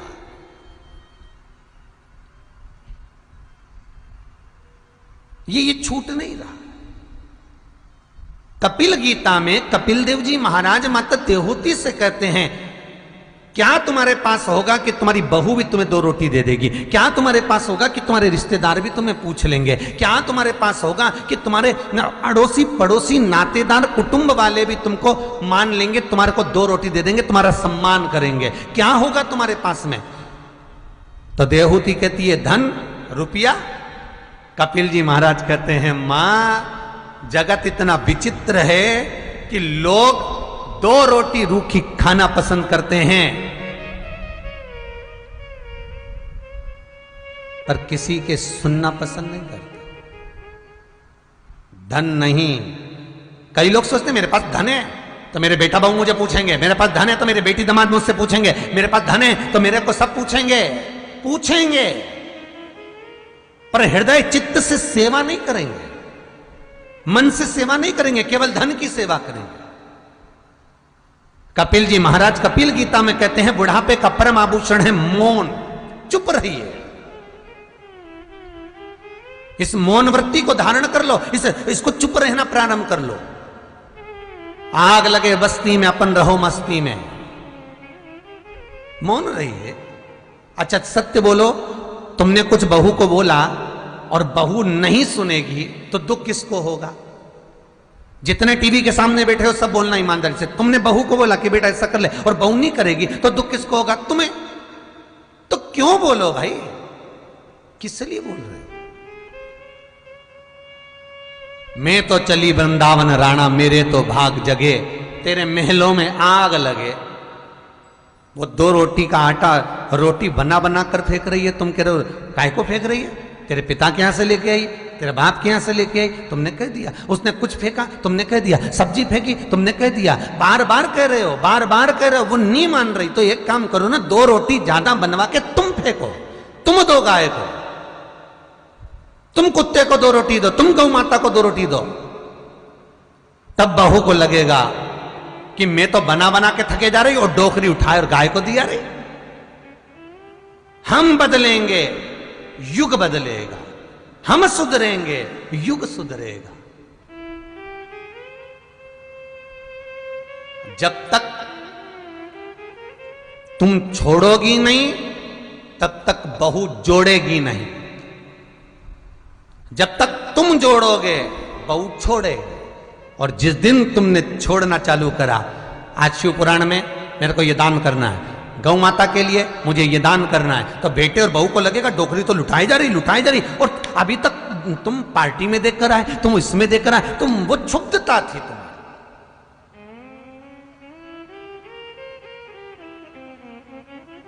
इतनी पुरानी पुरानी साड़ियां डोकरियों के पास पेटी में भरी भराई रखी है। बहू के दे मम्मी, एक दे दे पहनने को, दूंगी अभी जरा, त्योहार पे दूंगी। और मालूम पड़े त्योहार आए और उससे पहले डोकरी तो निपट जाए तो फिर वो साड़ी तो बहुओं के पास है ना, फिर वो रकम बहुओं की है ना, सब धरा हुआ सब उन्हीं को मिलेगा ना। तो क्यों ना चित्त वृत्ति रखकर। कपिल गीता में कपिल देव जी महाराज कह रहे हैं, अपने मन को बड़ा मना, वाणी को मौन रखो। बुढ़ापे का परमाभूषण है। 4 लोग आपका सम्मान करेंगे, 50 लोग आपके आगे पीछे घूमेंगे। ये जितने मंत्री संतरी होते हैं, नेता गण होते हैं, इनके पीछे दुनिया के लोग केवल पैसे के चक्कर में घूमते हैं कि यहाँ का टेंडर मिल जाएगा, यहाँ का ये काम हो जाएगा, वहां का ये काम हो जाएगा, वहां से ये फायदा हो जाएगा। ये जितने चेले चपाटे घूमते हैं मंत्री संतरी के पीछे, नेता गणों के पीछे, ये केवल इसलिए घूमते हैं कि इनका ये काम हो जाएगा, उनका ये काम हो जाएगा। पर ईमानदारी की बात है, जब वक्त आएगा और कुर्सी छीनी जाएगी तब तुम्हारे साथ कोई खड़ा नहीं मिलेगा। क्यों? क्योंकि तुम वाणी के धनी नहीं हो पाए, तुम व्यवहारिकता के धनी नहीं हो पाए, तुम प्रेम के धनी नहीं हो पाए। मेरा निवेदन है, बुढ़ापे को सुंदर बनाना है तो वाणी में थोड़ी सी मिठास ले आओ। बुढ़ापे को सुंदर बनाना है तो अपनी वाणी को थोड़ा मौन कर लो। बुढ़ापे में अगर जगत से आदर पाना है, सत्कार पाना है, सम्मान पाना है, सारे जगत में अगर तुम्हें अपना नाम करना है तो तुम्हें व्यवहार बदलना पड़ेगा, अपनी व्यवहारिकता को प्रेम में बदलना पड़ेगा। हम जगत को ना बदलें, बदलना हमें पड़ेगा।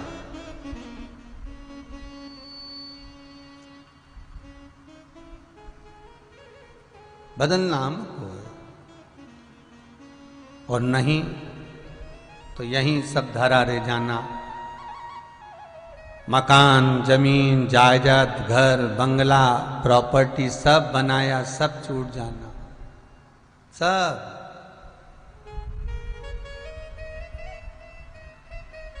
बनाने को हम भी हमारा घर बना लेते। कभी आप लोग जितने सुन रहे हो, कभी घर आकर देखना, वही 4 कमरे का मिलेगा। तुम्हारे घर में तो एसी भी लगा मिलेगा, हमारे यहाँ एसी भी नहीं है। तुम्हारे यहाँ तो चाय पीने की वो लकड़ी की सामने टेबल भी मिलेगी, वो हमारे यहाँ टेबल भी नहीं।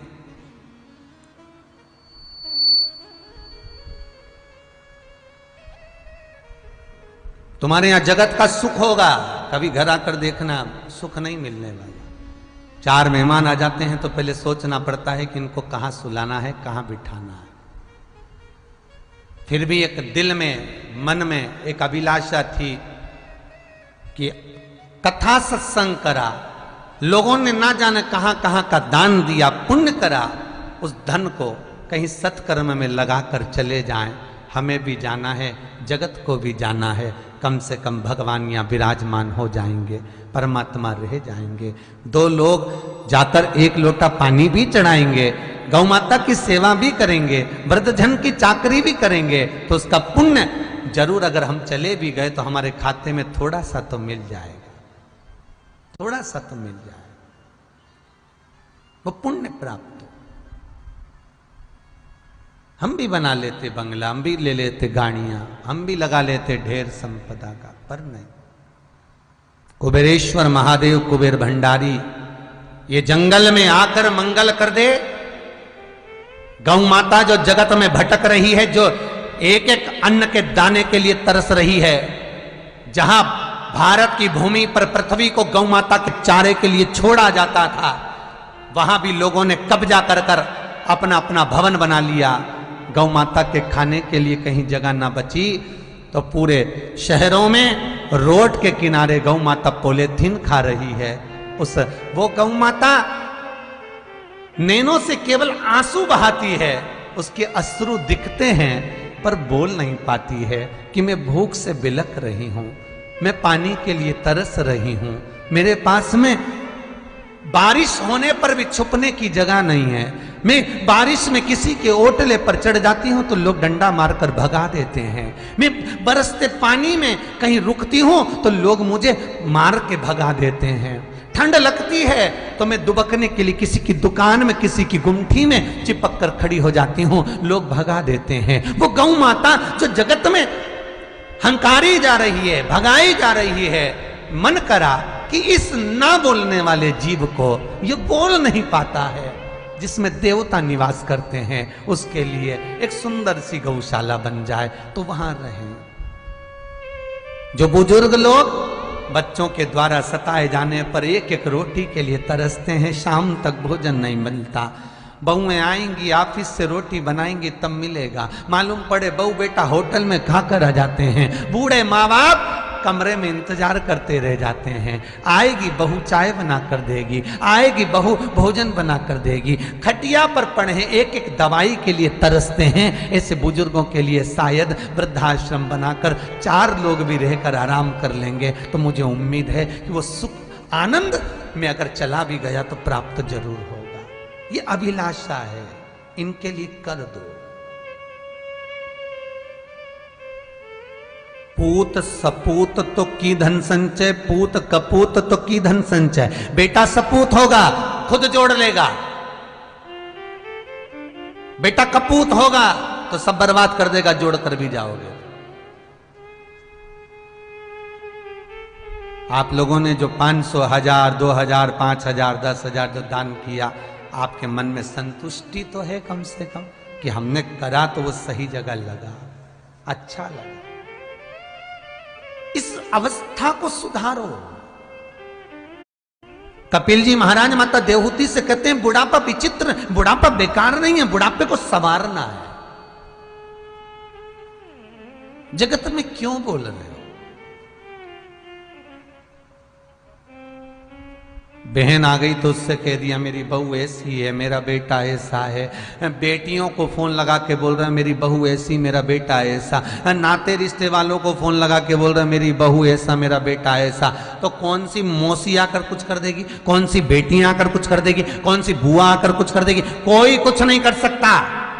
ये सास, ये ससुर, ये बहू, ये बेटा, संवरना तुमको है। निंदा करने की जगह थोड़ा बैठकर भगवान का एकांत में भजन कर लेना।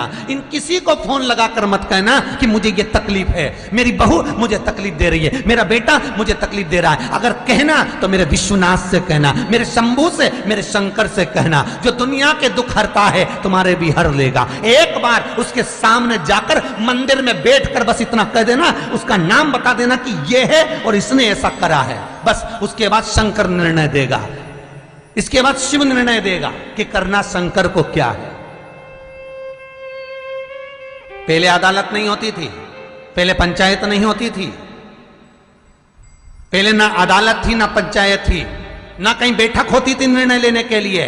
बस अगर किसी ने कुछ करा तो उसको शंकर के मंदिर में ले जाके खड़ा करते थे, उठा गंगा जली और बोल दे तूने ऐसा नहीं करा। क्यों? क्योंकि दुनिया का विश्वास केवल शंकर पर होता था, दुनिया का विश्वास केवल शिव पर होता था। क्यों? क्योंकि बैकुंठ में भगवान विष्णु हैं, ब्रह्मा ब्रह्म लोक में विराजमान है, इंद्र लोक में विराजमान है, मृत्यु लोक का अगर कोई देव है तो वो महादेव है। और सही निर्णय वही कर सकता है जो शंभू है, जो शंकर है, जो त्रिकालदर्शी, जो कैलाशी अविनाशी। क्यों? क्योंकि अगर स्वर्ग का सुख भी देगा मृत्यु लोक में तो वही देगा, और नरक जैसा भुगताएगा भी तो वही भुगताएगा। कर्म का दंड उसी को देना है, जैसा करोगे वैसा भरोगे। अगर आज आप अपने माँ बाप का सम्मान नहीं करोगे तो तुम्हारे भी भगवान ने औलाद दी है, तुम्हारे भी भगवान ने बेटे और बेटी दी है, तुम्हारा सम्मान नहीं कर पाएंगे, तुम्हारा आदर नहीं कर पाएंगे। पहले भी कथा में कहा है मंदिर में दिया मत लगाना, अगरबत्ती मत लगाना, पर किसी के चेहरे पर प्रसन्नता लाकर दे देना। वो दिया अगरबत्ती से बढ़कर होगा। दीपावली पर आतिशबाजी चलाने से पहले किसी के हृदय चित्त में, किसी के मन में प्रेम का आतिशबाजी फैला देना, थोड़ा सा प्रेम दे देना।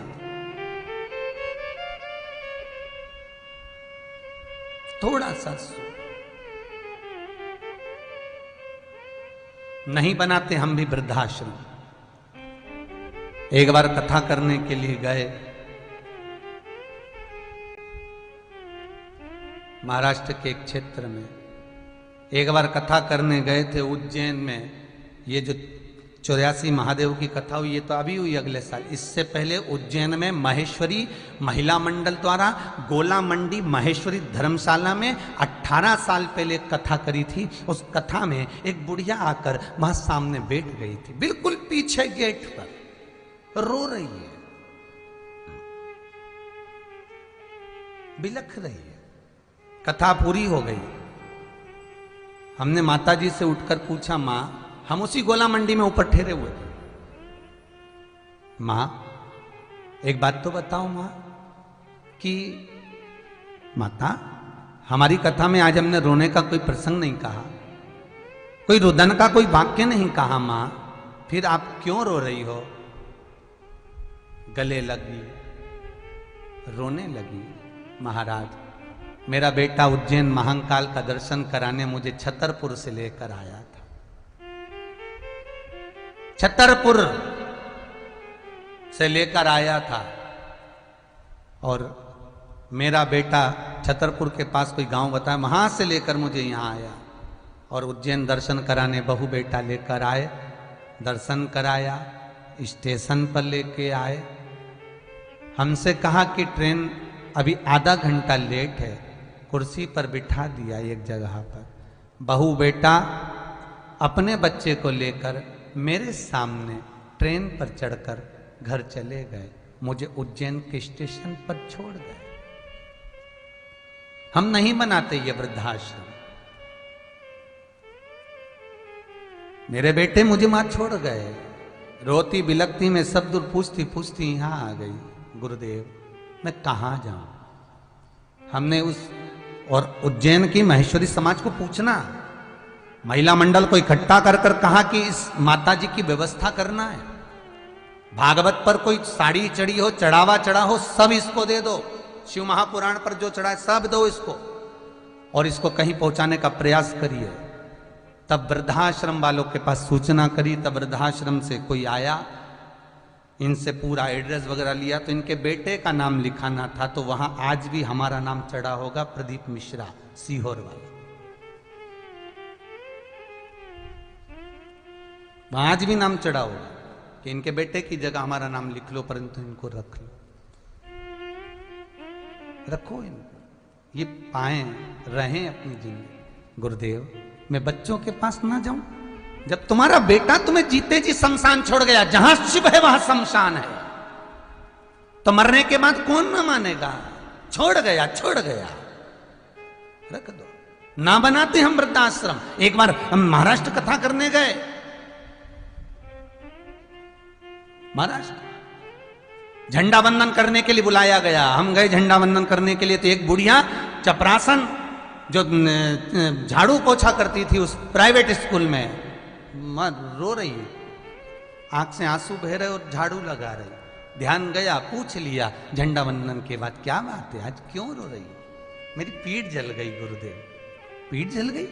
देखा साड़ी हटाकर उसने अपनी बूढ़ी मां ने जब पीठ दिखाई तो पूरी पीठ पर छाले पड़े हुए थे। स्कूल वालों से कहा जरा मलहम वगैरह बुलवाओ, लगाओ। क्या हो गया? मेरी बच्ची, मेरी बहू हॉस्पिटल में सिस्टर है। अच्छा, बेटा भी मेरा सरकारी नौकरी में। अच्छा, तो फिर मुझे स्कूल जल्दी आना था, उसको हॉस्पिटल जल्दी जाना था, गर्म पानी रखा था, मैंने सोचा मेरी बहू ने मेरे लिए रखा है, मैंने वो पानी से नहा लिया, तो बहू ने दूसरा पानी गर्म करके मेरी पीठ पे डाल दिया।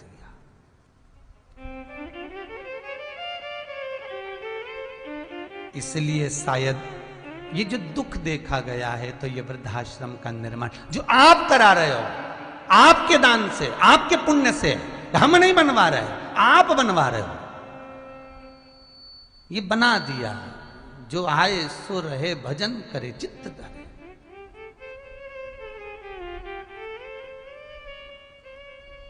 ये जीवन विचित्र है, मानव की देह बड़ी विचित्र है। कपिल देव जी का प्रसंग याद रखना, जीवन में एक बार मौका मिले तो कपिल गीता को पढ़ना, कि कपिल देव जी महाराज अपनी माता देहूति से कहते हैं, मां जगत को मत बदलना तू, मां देहूति अगर बदलना तो अपने आप को बदल लेना मां। क्यों? क्योंकि जगत बढ़ता चले जा रहा है। ये जगत के लोग ये सोचते हैं तुम दिन भर बड़बड़ करोगे तो लोग सोचेंगे पागल हो गई है, तुम दिन भर बोलोगे तो कहेंगे कि इनकी तो टॉर्चर करने की आदत हो गई है, तुम रोज रोज कुछ बोलोगे तो लोग हस्तक्षेप करेंगे। पत्नी पति से कहेगी तुम्हारी माँ पागल हो गई, दिन भर टोकती रहती है। बेटा माँ से कहेगा माँ क्यों बोलती है। बस यही क्रम करते करते घर टूट जाता है। अरे आग लगे बस्ती में, अपन रहो मस्ती में। जिंदगी जीना कितनी है, भजन कर कर जियो। और अगर दिल में थोड़ा सा भी दुख है, अगर दिल में थोड़ी सी भी तकलीफ है, तुम्हारे जीवन में अगर तुम्हारे भीतर कष्ट है, तो मेरे महादेव के चरणों में जाकर, मेरे कुबेरेश भंडारी के चरणों में जाकर, मेरे कुबेरेश्वर के चरणों में जाकर, मेरे शंकर के पास जाकर दिल से एक बार कहना कि मुझे ये दुख है। हरेगा दुख तो वही हरेगा, किसी की सामर्थ्यता नहीं हरने की, वो हर सकता है। उससे बोलो तो, उससे कहो तो।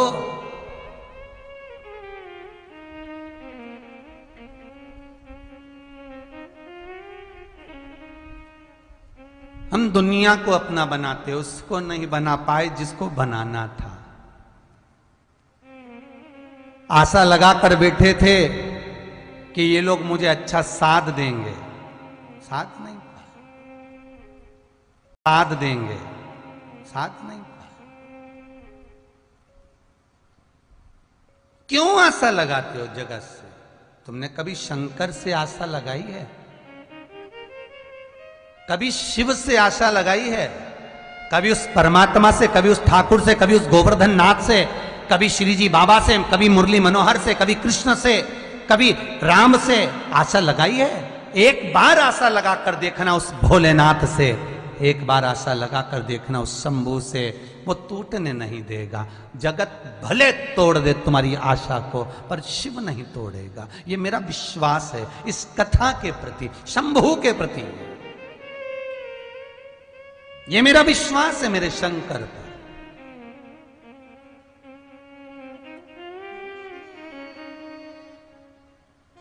ये विश्वास।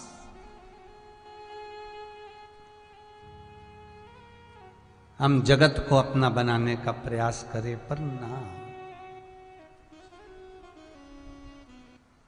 वावारी दुनिया मतलब की, दुनिया में किसी का कोई नहीं। प्रेम, वाणी में मिठास और आपका स्नेह जगत को जीत सकता है, जगत को जीत लेगा। सोना चांदी हीरा पन्ना धन दौलत कपड़े लत्ते जगत नहीं जीत सकते, जगत नहीं जीत सकते।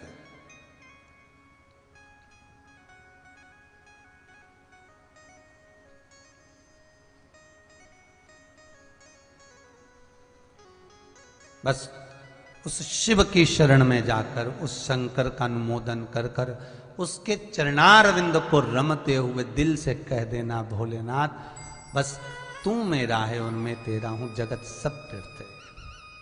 दुख भी आया तो तू निभाना। अमरावती के रहने वाली वो काशीबाई, जिसके पास में इतने छोटे पीतल के गणेश जी थे, केवल एक उंगली की ये कटार के बराबर, वो हमारे साथ में नर्मदा की परिक्रमा कर रही थी। बहुत बूढ़ी, इतने बड़े गणेश जी उसके पास में थे, पीतल के। एक स्टील की डब्बी में कपड़ा था, उसके अंदर गणेश जी रखे थे।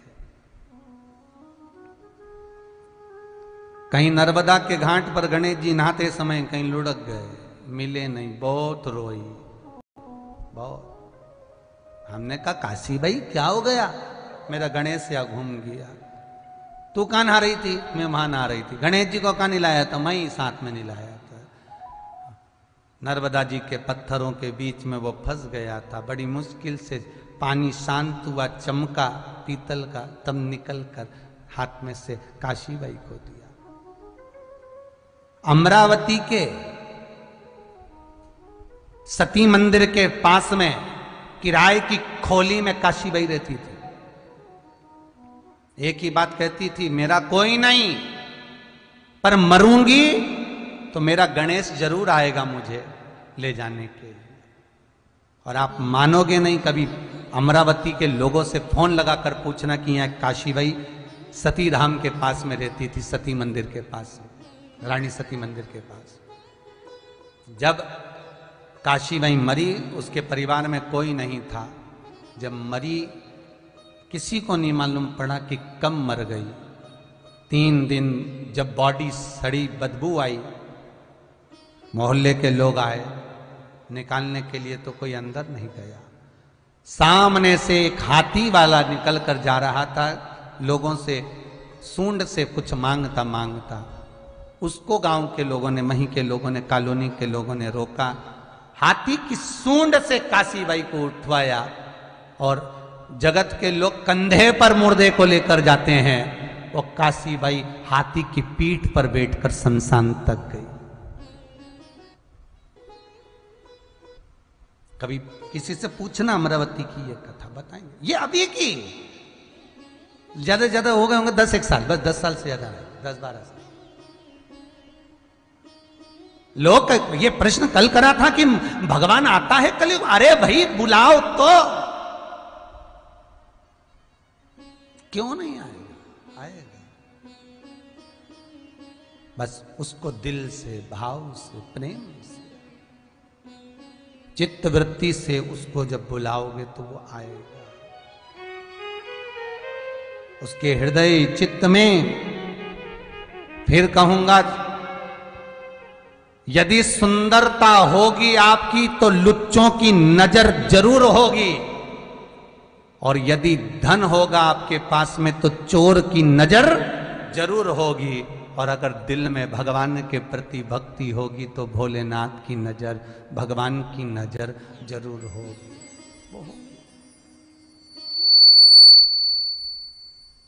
दिल से पुकारोगे, भाव से नमन करोगे, दिल से बुलाओगे, और जब भाव से, दिल से जब उसको पुकारोगे तो वो आएगा।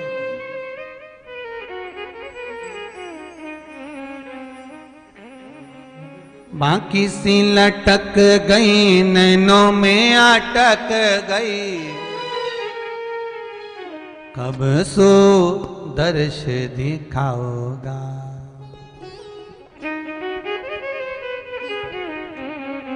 हिचक्या ना रुके भोलेनाथ, हिचक्या ना रुके भोलेनाथ।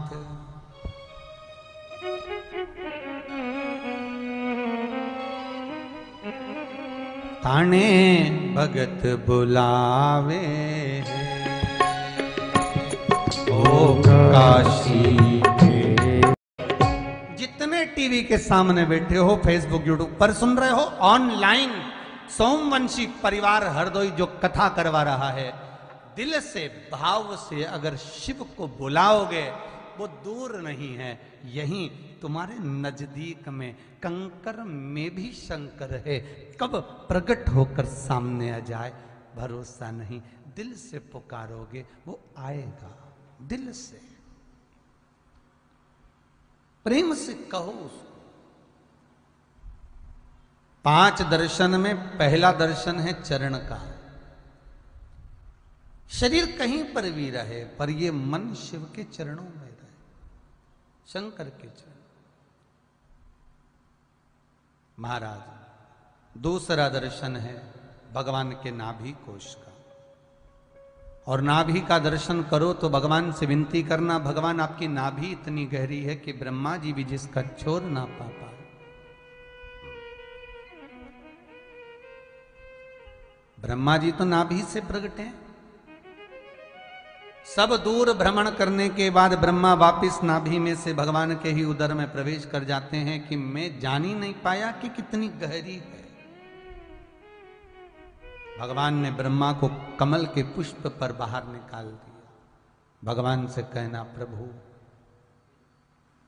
जैसे नाभि गहरी है वैसे भव सागर गहरा है। आपने ब्रह्मा जी को बाहर निकाला, इस भव सागर से हमको भी निकाल दे। हमको। तीसरा वक्षस्थल, हृदय। भगवान के हृदय का जब दर्शन करो, वक्षस्थल का दर्शन करो, तो वक्षस्थल का दर्शन कर कर भगवान से निवेदन करना, वक्षस्थल का दर्शन कर कर भगवान से कहना, हे भोलेनाथ त्रिकालदर्शी कैलाशी, सारे संतों को, महात्माओं को, जोगियों को, सन्यासियों को, तपस्वियों को, साधकों को, उपासकों को मैं कहाँ ढूंढने जाऊंगा, कहाँ प्रणाम करने जाऊंगा। हे भोलेनाथ, सब आपके भीतर, आपके हृदय में निवास करते हैं, इसलिए मैं उनको नमन करता हूं।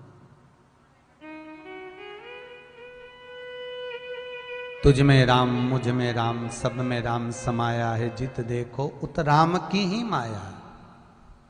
सबके भीतर राम है, सबके भीतर। बस समझने वाला चाहिए कि वो समझता क्या है।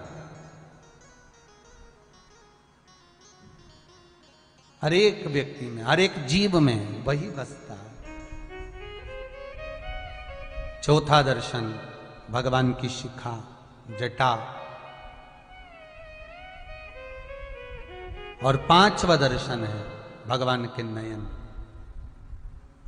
एक बार माता पार्वती जी ने शिव जी से पूछा था, भगवान शंकर से प्रश्न किया था। पार्वती शिव से कहती है, भोलेनाथ आपसे इतने सारे लोग मिलने आते हैं और आप नयन बंद करके बैठे रहते हो, कभी नेत्र खोल के मिला तो करा करो कि कौन आया है, कभी देखा तो करा करो कि कौन आया आपसे मिलने के लिए। शंकर भगवान बोले, पार्वती मेरे नेत्र बंदे और बंद ही रहने दे तो अच्छा है। क्यों? पार्वती जी ने पूछा तो शंकर जी बोले, देख पार्वती सुन ले अच्छे से, पार्वती दुनिया के लोग जब अपने काम से आते हैं तो मैं नेत्र बंद कर कर बैठा रहता हूं, पर दुनिया के लोग जब मुझसे मिलने आते हैं तो मैं नेत्र खोलकर उनका दीदार, उनका दर्शन कर लेता हूं कि कौन आया कौन गया, कौन आया कौन गया मैं देख लेता हूं। पांचवा दर्शन है नयन का। ये 5 दर्शन जीव की पंचम इंद्रियों को परमात्मा तक मिलन कराने के लिए, चाहे फिर वो कर्म इंद्रिय हो, चाहे फिर वो ज्ञान इंद्रिय हो, भगवान का मिलन उसमें हो जाता है। और आप सबने कथा सुनी होगी कि भगवान शंकर के पास में जो नंदी है, वृषभ है, जो नंदी भगवान शिव के पास में है, ये कोई ऐसे ही प्राप्त नहीं हो गया। भगवान शंकर इस धर्म रूपी नंदी पर ऐसे ही नहीं बैठ गए। मां जगत जननी शेर पर बैठती है और भगवान भूत भावन वृषभ नंदी पर, और नंदी धर्म है। उस नंदी पर ऐसे ही नहीं बैठ गए। घोर तप प्रजापतियों ने करा, घोर। विश्वकर्मा जी के कहने पर प्रजापतियों ने खूब तप करा, खूब साधना करी। हजारों वर्ष तक प्रजापति तप करते रहे, हजारों वर्ष तक, हजारों वर्ष तक प्रजापति तप करे।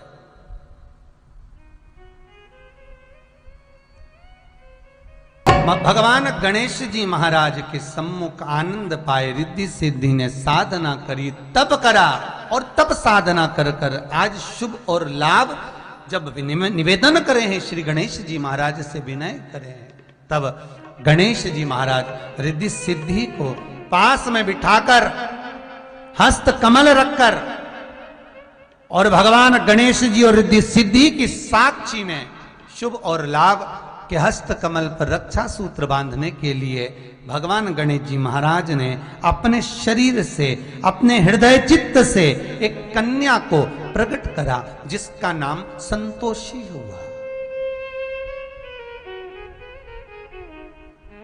यह शुभ और लाभ की बहन है।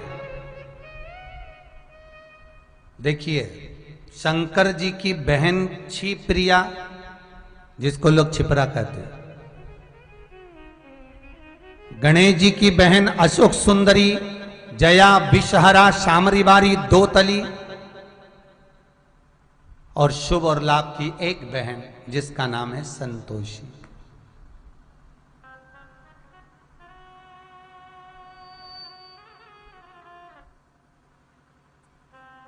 बड़ी सहज,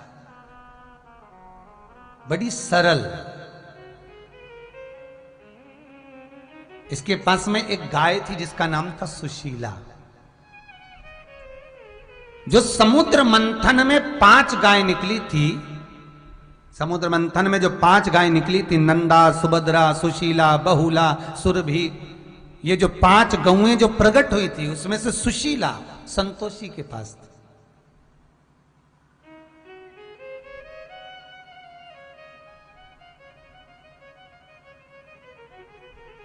शांत चित्त वृत्ति धीर नमन, संतोषी ने गणेश जी के पुत्र शुभ और लाभ के हस्त कमल में रक्षा सूत्र बांधा। पूरा परिवार आनंद समाहित हुआ। समय आया, शुभ और लाभ आनंद से विराजमान हुए। पूरा गणेश जी का परिवार सुखमय आनंदित हुआ। आगे जो प्रसंग आया शिव महापुराण का, सुंदर गणेश चरित्र शिव महापुराण को जो हम श्रवण कर रहे हैं, उसमें जो अगला व्याख्यान वर्णन किया, भगवान के सुंदर प्रसंगों को सुनते हुए 12 ज्योतिर्लिंग का स्मरण चित्त धारण कराया। महाराज, शिव महापुराण का सुंदर प्रसंग जो चंचुला देवी श्रवण कर रही है बिंदु के मोक्ष के लिए, महाराज वो पावन प्रसंग 12 ज्योतिर्लिंग पर आता है। पहला श्री सोमनाथ जी का वर्णन किया है, पहले भी आपको वर्णन किया। दक्ष प्रजापति ने चंद्र को श्राप दिया था, तेरी काया खराब हो जाएगी। चंद्रदेव की काया गल गल कर जमीन पर गिरने लगी। देवर्षि नारद के कहने पर चंद्रदेव ने शिव जी का आराधना करी, भगवान शंकर प्रकट हुए, चंद्र की काया ठीक करी, भगवान सोमेश्वर महादेव के रूप में विराजमान हुए, सोमनाथ जी के। अगला वर्णन आया श्री मल्लिकार्जुन। कार्तिकेय बाबा रुष्ट होकर गए, शंकर भगवान और माता पार्वती उनको श्रीशैलम पर मनाने के लिए पहुंची, भगवान मल्लिकार्जुन के रूप में विराजमान हुए। आगे वर्णन आया महंकाल दूषण नाम के राक्षस का संहार करने के लिए भगवान कालों के काल महाकाल प्रकट हुए, उज्जैनी में निवास किया। ऐसे भगवान महाकाल विराजमान होते हैं। अगला वर्णन आया है ओमकारेश्वर।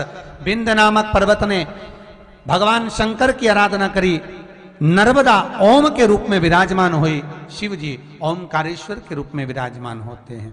फिर अगला वर्णन आया केदारनाथ। नर और नारायण पर्वत ने तप कर कर साधना कर कर भगवान शिव को विराजमान करा।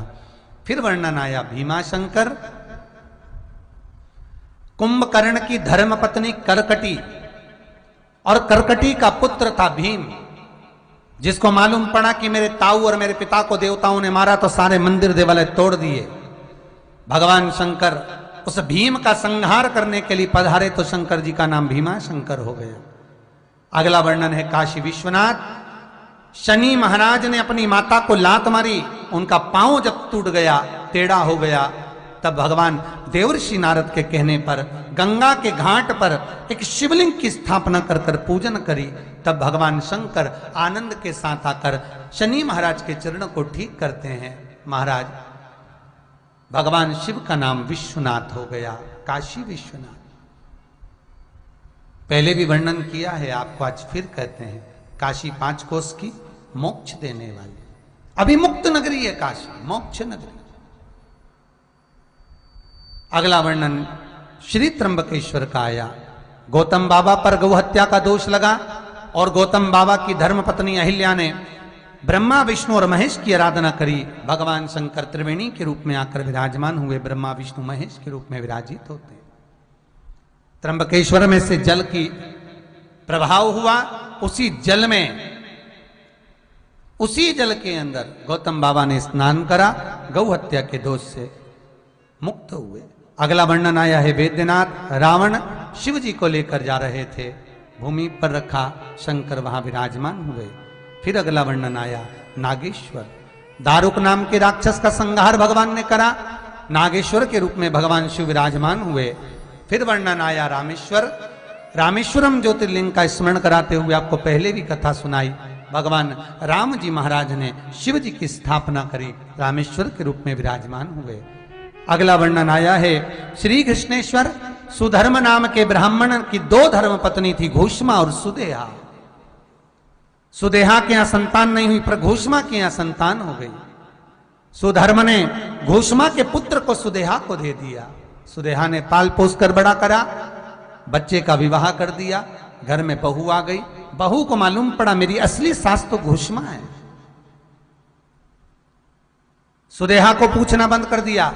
सुदेहा को क्रोध आ गया और सुदेहा ने उसी समय बेटे के टुकड़े टुकड़े कर कर पोटली में बांध कर तालाब में फेंक दिए। बेटा ही नहीं रहेगा तो बहू किस काम की। तालाब में जब बच्चे को फेंक दिया, आकर बहू ने देखा तो पति नहीं दिखा। घोषमा का नियम था, सोमवार को शंकर भगवान का शिवलिंग बनाती थी, विसर्जन करने तालाब में जाती थी। आज विसर्जन करने के लिए जब चली, मन में भाव प्रकट हो गया, भोलेनाथ बेटे को बहुत दिनों से नहीं देखा। जैसे ही शिवलिंग पानी के अंदर जाता है, घोषमा का बेटा जो पहले से मर चुका था 8 दिन पहले, वो तैरता हुआ बाहर आता है। भगवान शंकर ने घुष्मा के बेटे को जीवित करा तो शिवजी का नाम कृष्णेश्वर महादेव हो गया।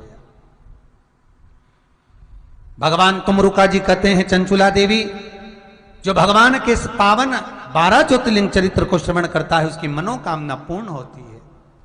बिंदु का प्रेत योनि से छूटता है, देव योनि में जाकर भगवान शंकर का गण बन जाता है।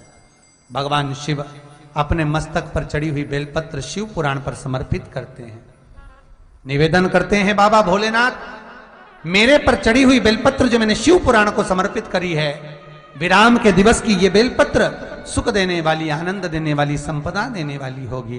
बाबा भोलेनाथ तुमरुका जी को नमन करके बेलपत्र समर्पित कर कर रुद्राक्ष की माला देते हैं, शिव महापुराण को विराम की ओर लेते हैं। 5 दिवसीय शिव महापुराण की कथा जो आप टीवी चैनल के माध्यम से, फेसबुक यूट्यूब के माध्यम से श्रवण कर रहे थे, सोमवंशी परिवार हरदोई उत्तर प्रदेश से इस पावन कथा को करा रहा था। आप सबने श्रवण करी, अपने जीवन को सार्थक करा। निवेदन करूंगा, जिन लोगों ने नैमिषारण्य तीर्थ में शिव महापुराण की पोथी बिठाई है, 7100 रुपए जिन्होंने जमा करे हैं, उनसे निवेदन करूंगा, आपने जो रुपया जमा करा है, आज उसकी लास्ट तारीख है, आखिरी तारीख है। आज के बाद में जो शिव महापुराण की पोथी का शुल्क है वो आपको जमा नहीं करना है, केवल आज के ही दिन आप कर सकते हैं। जिन्होंने भी पोथी का शुल्क जमा करा है वो ध्यान दें, 6 तारीख से लेकर 12 तारीख तक, 6 सितंबर से 12 सितंबर तक श्राद्ध पक्ष में 108 शिव महापुराण की कथा नैमिषारण्य तीर्थ में होगी, वो भी ऑनलाइन होगी। उसमें किसी को आना नहीं है, केवल आपको अपने घर पर जिनके यहाँ पोथी बैठ रही है, एक तांबे का कलश, स्टील का कलश, पीतल का कलश, मट्टी का कलश, जो आपके घर में हो वो पूजन वाली जगह पर रख दें। पूजन वाली जगह छोटी हो तो कहीं भोजन वाले स्थान पर रसोई घर में रख दें। आम के पत्ते लगाकर, नारियल रखकर उसको स्थापित कर दें। 6 तारीख को दोपहर में जो 2 बजे कथा आने वाली थी वो 1 बजे आई है। 6 तारीख को 1 बजे कथा का प्रसारण होगा और किस टीवी चैनल पर होगा आपको मैसेज द्वारा सूचना पहुंच जाएगी। 1 बजे आपको कलश की स्थापना जैसा जैसा हम बताते जाएंगे वैसे वैसे आपको करते जाना है। बस इतना याद रखना, पूजन की थाली में थोड़ा कुंकू, हल्दी, चंदन रखें, चावल रखें, एक गोल सुपारी, खुला सिक्का 1 रुपया जिससे आप संकल्प छोड़ेंगे, पानी का कलश, कलश की स्थापना करेंगे, पूजन करेंगे, संकल्प छोड़वाएंगे पंडित जी ऑनलाइन टीवी के माध्यम से। और संकल्प छोड़ने के बाद में आपको 5 बेलपत्र, घी का दिया लगाने के बाद 5 बेलपत्र हाथ में रखकर शिव महापुराण की पोथी श्रवण करना है। शिव महापुराण श्रवण करने के बाद जब 1 बजे से 4 बजे तक कथा का क्रम रहेगा, 4 बजे जब कथा विराम होगी तब आप वो बेलपत्र आरती के पश्चात शिव पोथी के भाव से कलश के ऊपर समर्पित करेंगे अपने पूर्वजों के उद्धार हेतु।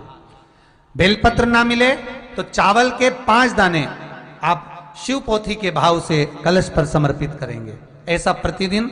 ये जरूरी नहीं है कि आप ही को बेलपत्र रखना है, घर का कोई सदस्य भी बेलपत्र रख सकता है। बेलपत्र नहीं रखना हो, कलश भी स्थापना नहीं करना हो तो 7 दिन तक शिव महापुराण की कथा श्रवण करें और आखिरी दिन जब नारियल विसर्जन करने के लिए जाएं, पूरे घर में उस कलश को घुमाकर लेकर जाएं, नारियल पानी में विसर्जन करें, जल का छींटा घर में देकर जल भी विसर्जन करें और एक दिया 12 तारीख को नदी के घाट पर, तालाब के घाट पर, सरोवर के घाट पर, जहां भी आप जल विसर्जन करेंगे, नदी तालाब नहीं हो तो पीपल के पेड़ के नीचे वहां पर दिया जरूर लगा कर आए। जहां पर भी जल विसर्जन करेंगे वहां एक घी का दिया अवश्य लगाएं और प्रत्येक दिन कथा श्रवण करते समय घर में घी का दिया अवश्य लगाएं। पितरों का स्मरण कर कर कथा का लाभ लें। आपकी पीढ़ी में जो भी आहूत गए हों, गर्भ अवस्था में शांत हुए, कुंवारी अवस्था में शांत हुए, उनके मोक्ष हेतु, अधोगति में जीव गए हैं उनके हेतु ये नैमिषारण्य में शिव महापुराण की पोथी पहली बार हो रही है। आप उसका लाभ लें और अपने जीवन को धन्य बनाएं। भाव भक्ति से शिव महापुराण की कथा आज विराम की ओर है। जिन्होंने गौ माता के लिए, शिव मंदिर के लिए, वृद्धाश्रम के लिए सहयोग दिया है उनके नाम की घोषणा यहाँ से आशीष जी कर रहे हैं। निवेदन है, कभी भी कोई भी दान आप कर रहे हैं, इधर उधर किसी भी अकाउंट में ना दान करते हुए विठलेश सेवा समिति का जो अकाउंट नंबर चल रहा है उसी में आप लोग सहयोग राशि दान दें। हर हर महादेव। सभी के सहयोग से आज ये कथा विराम की ओर। सोमवंशी परिवार को बहुत बहुत साधुवाद, धन्यवाद। जितने श्रोता भाई बहन इस कथा को सुन रहे हैं उनको भी इसका पुण्य फल प्राप्त हो, यही भाव रखते हुए कथा विराम ले रही। जय जय श्री राधे।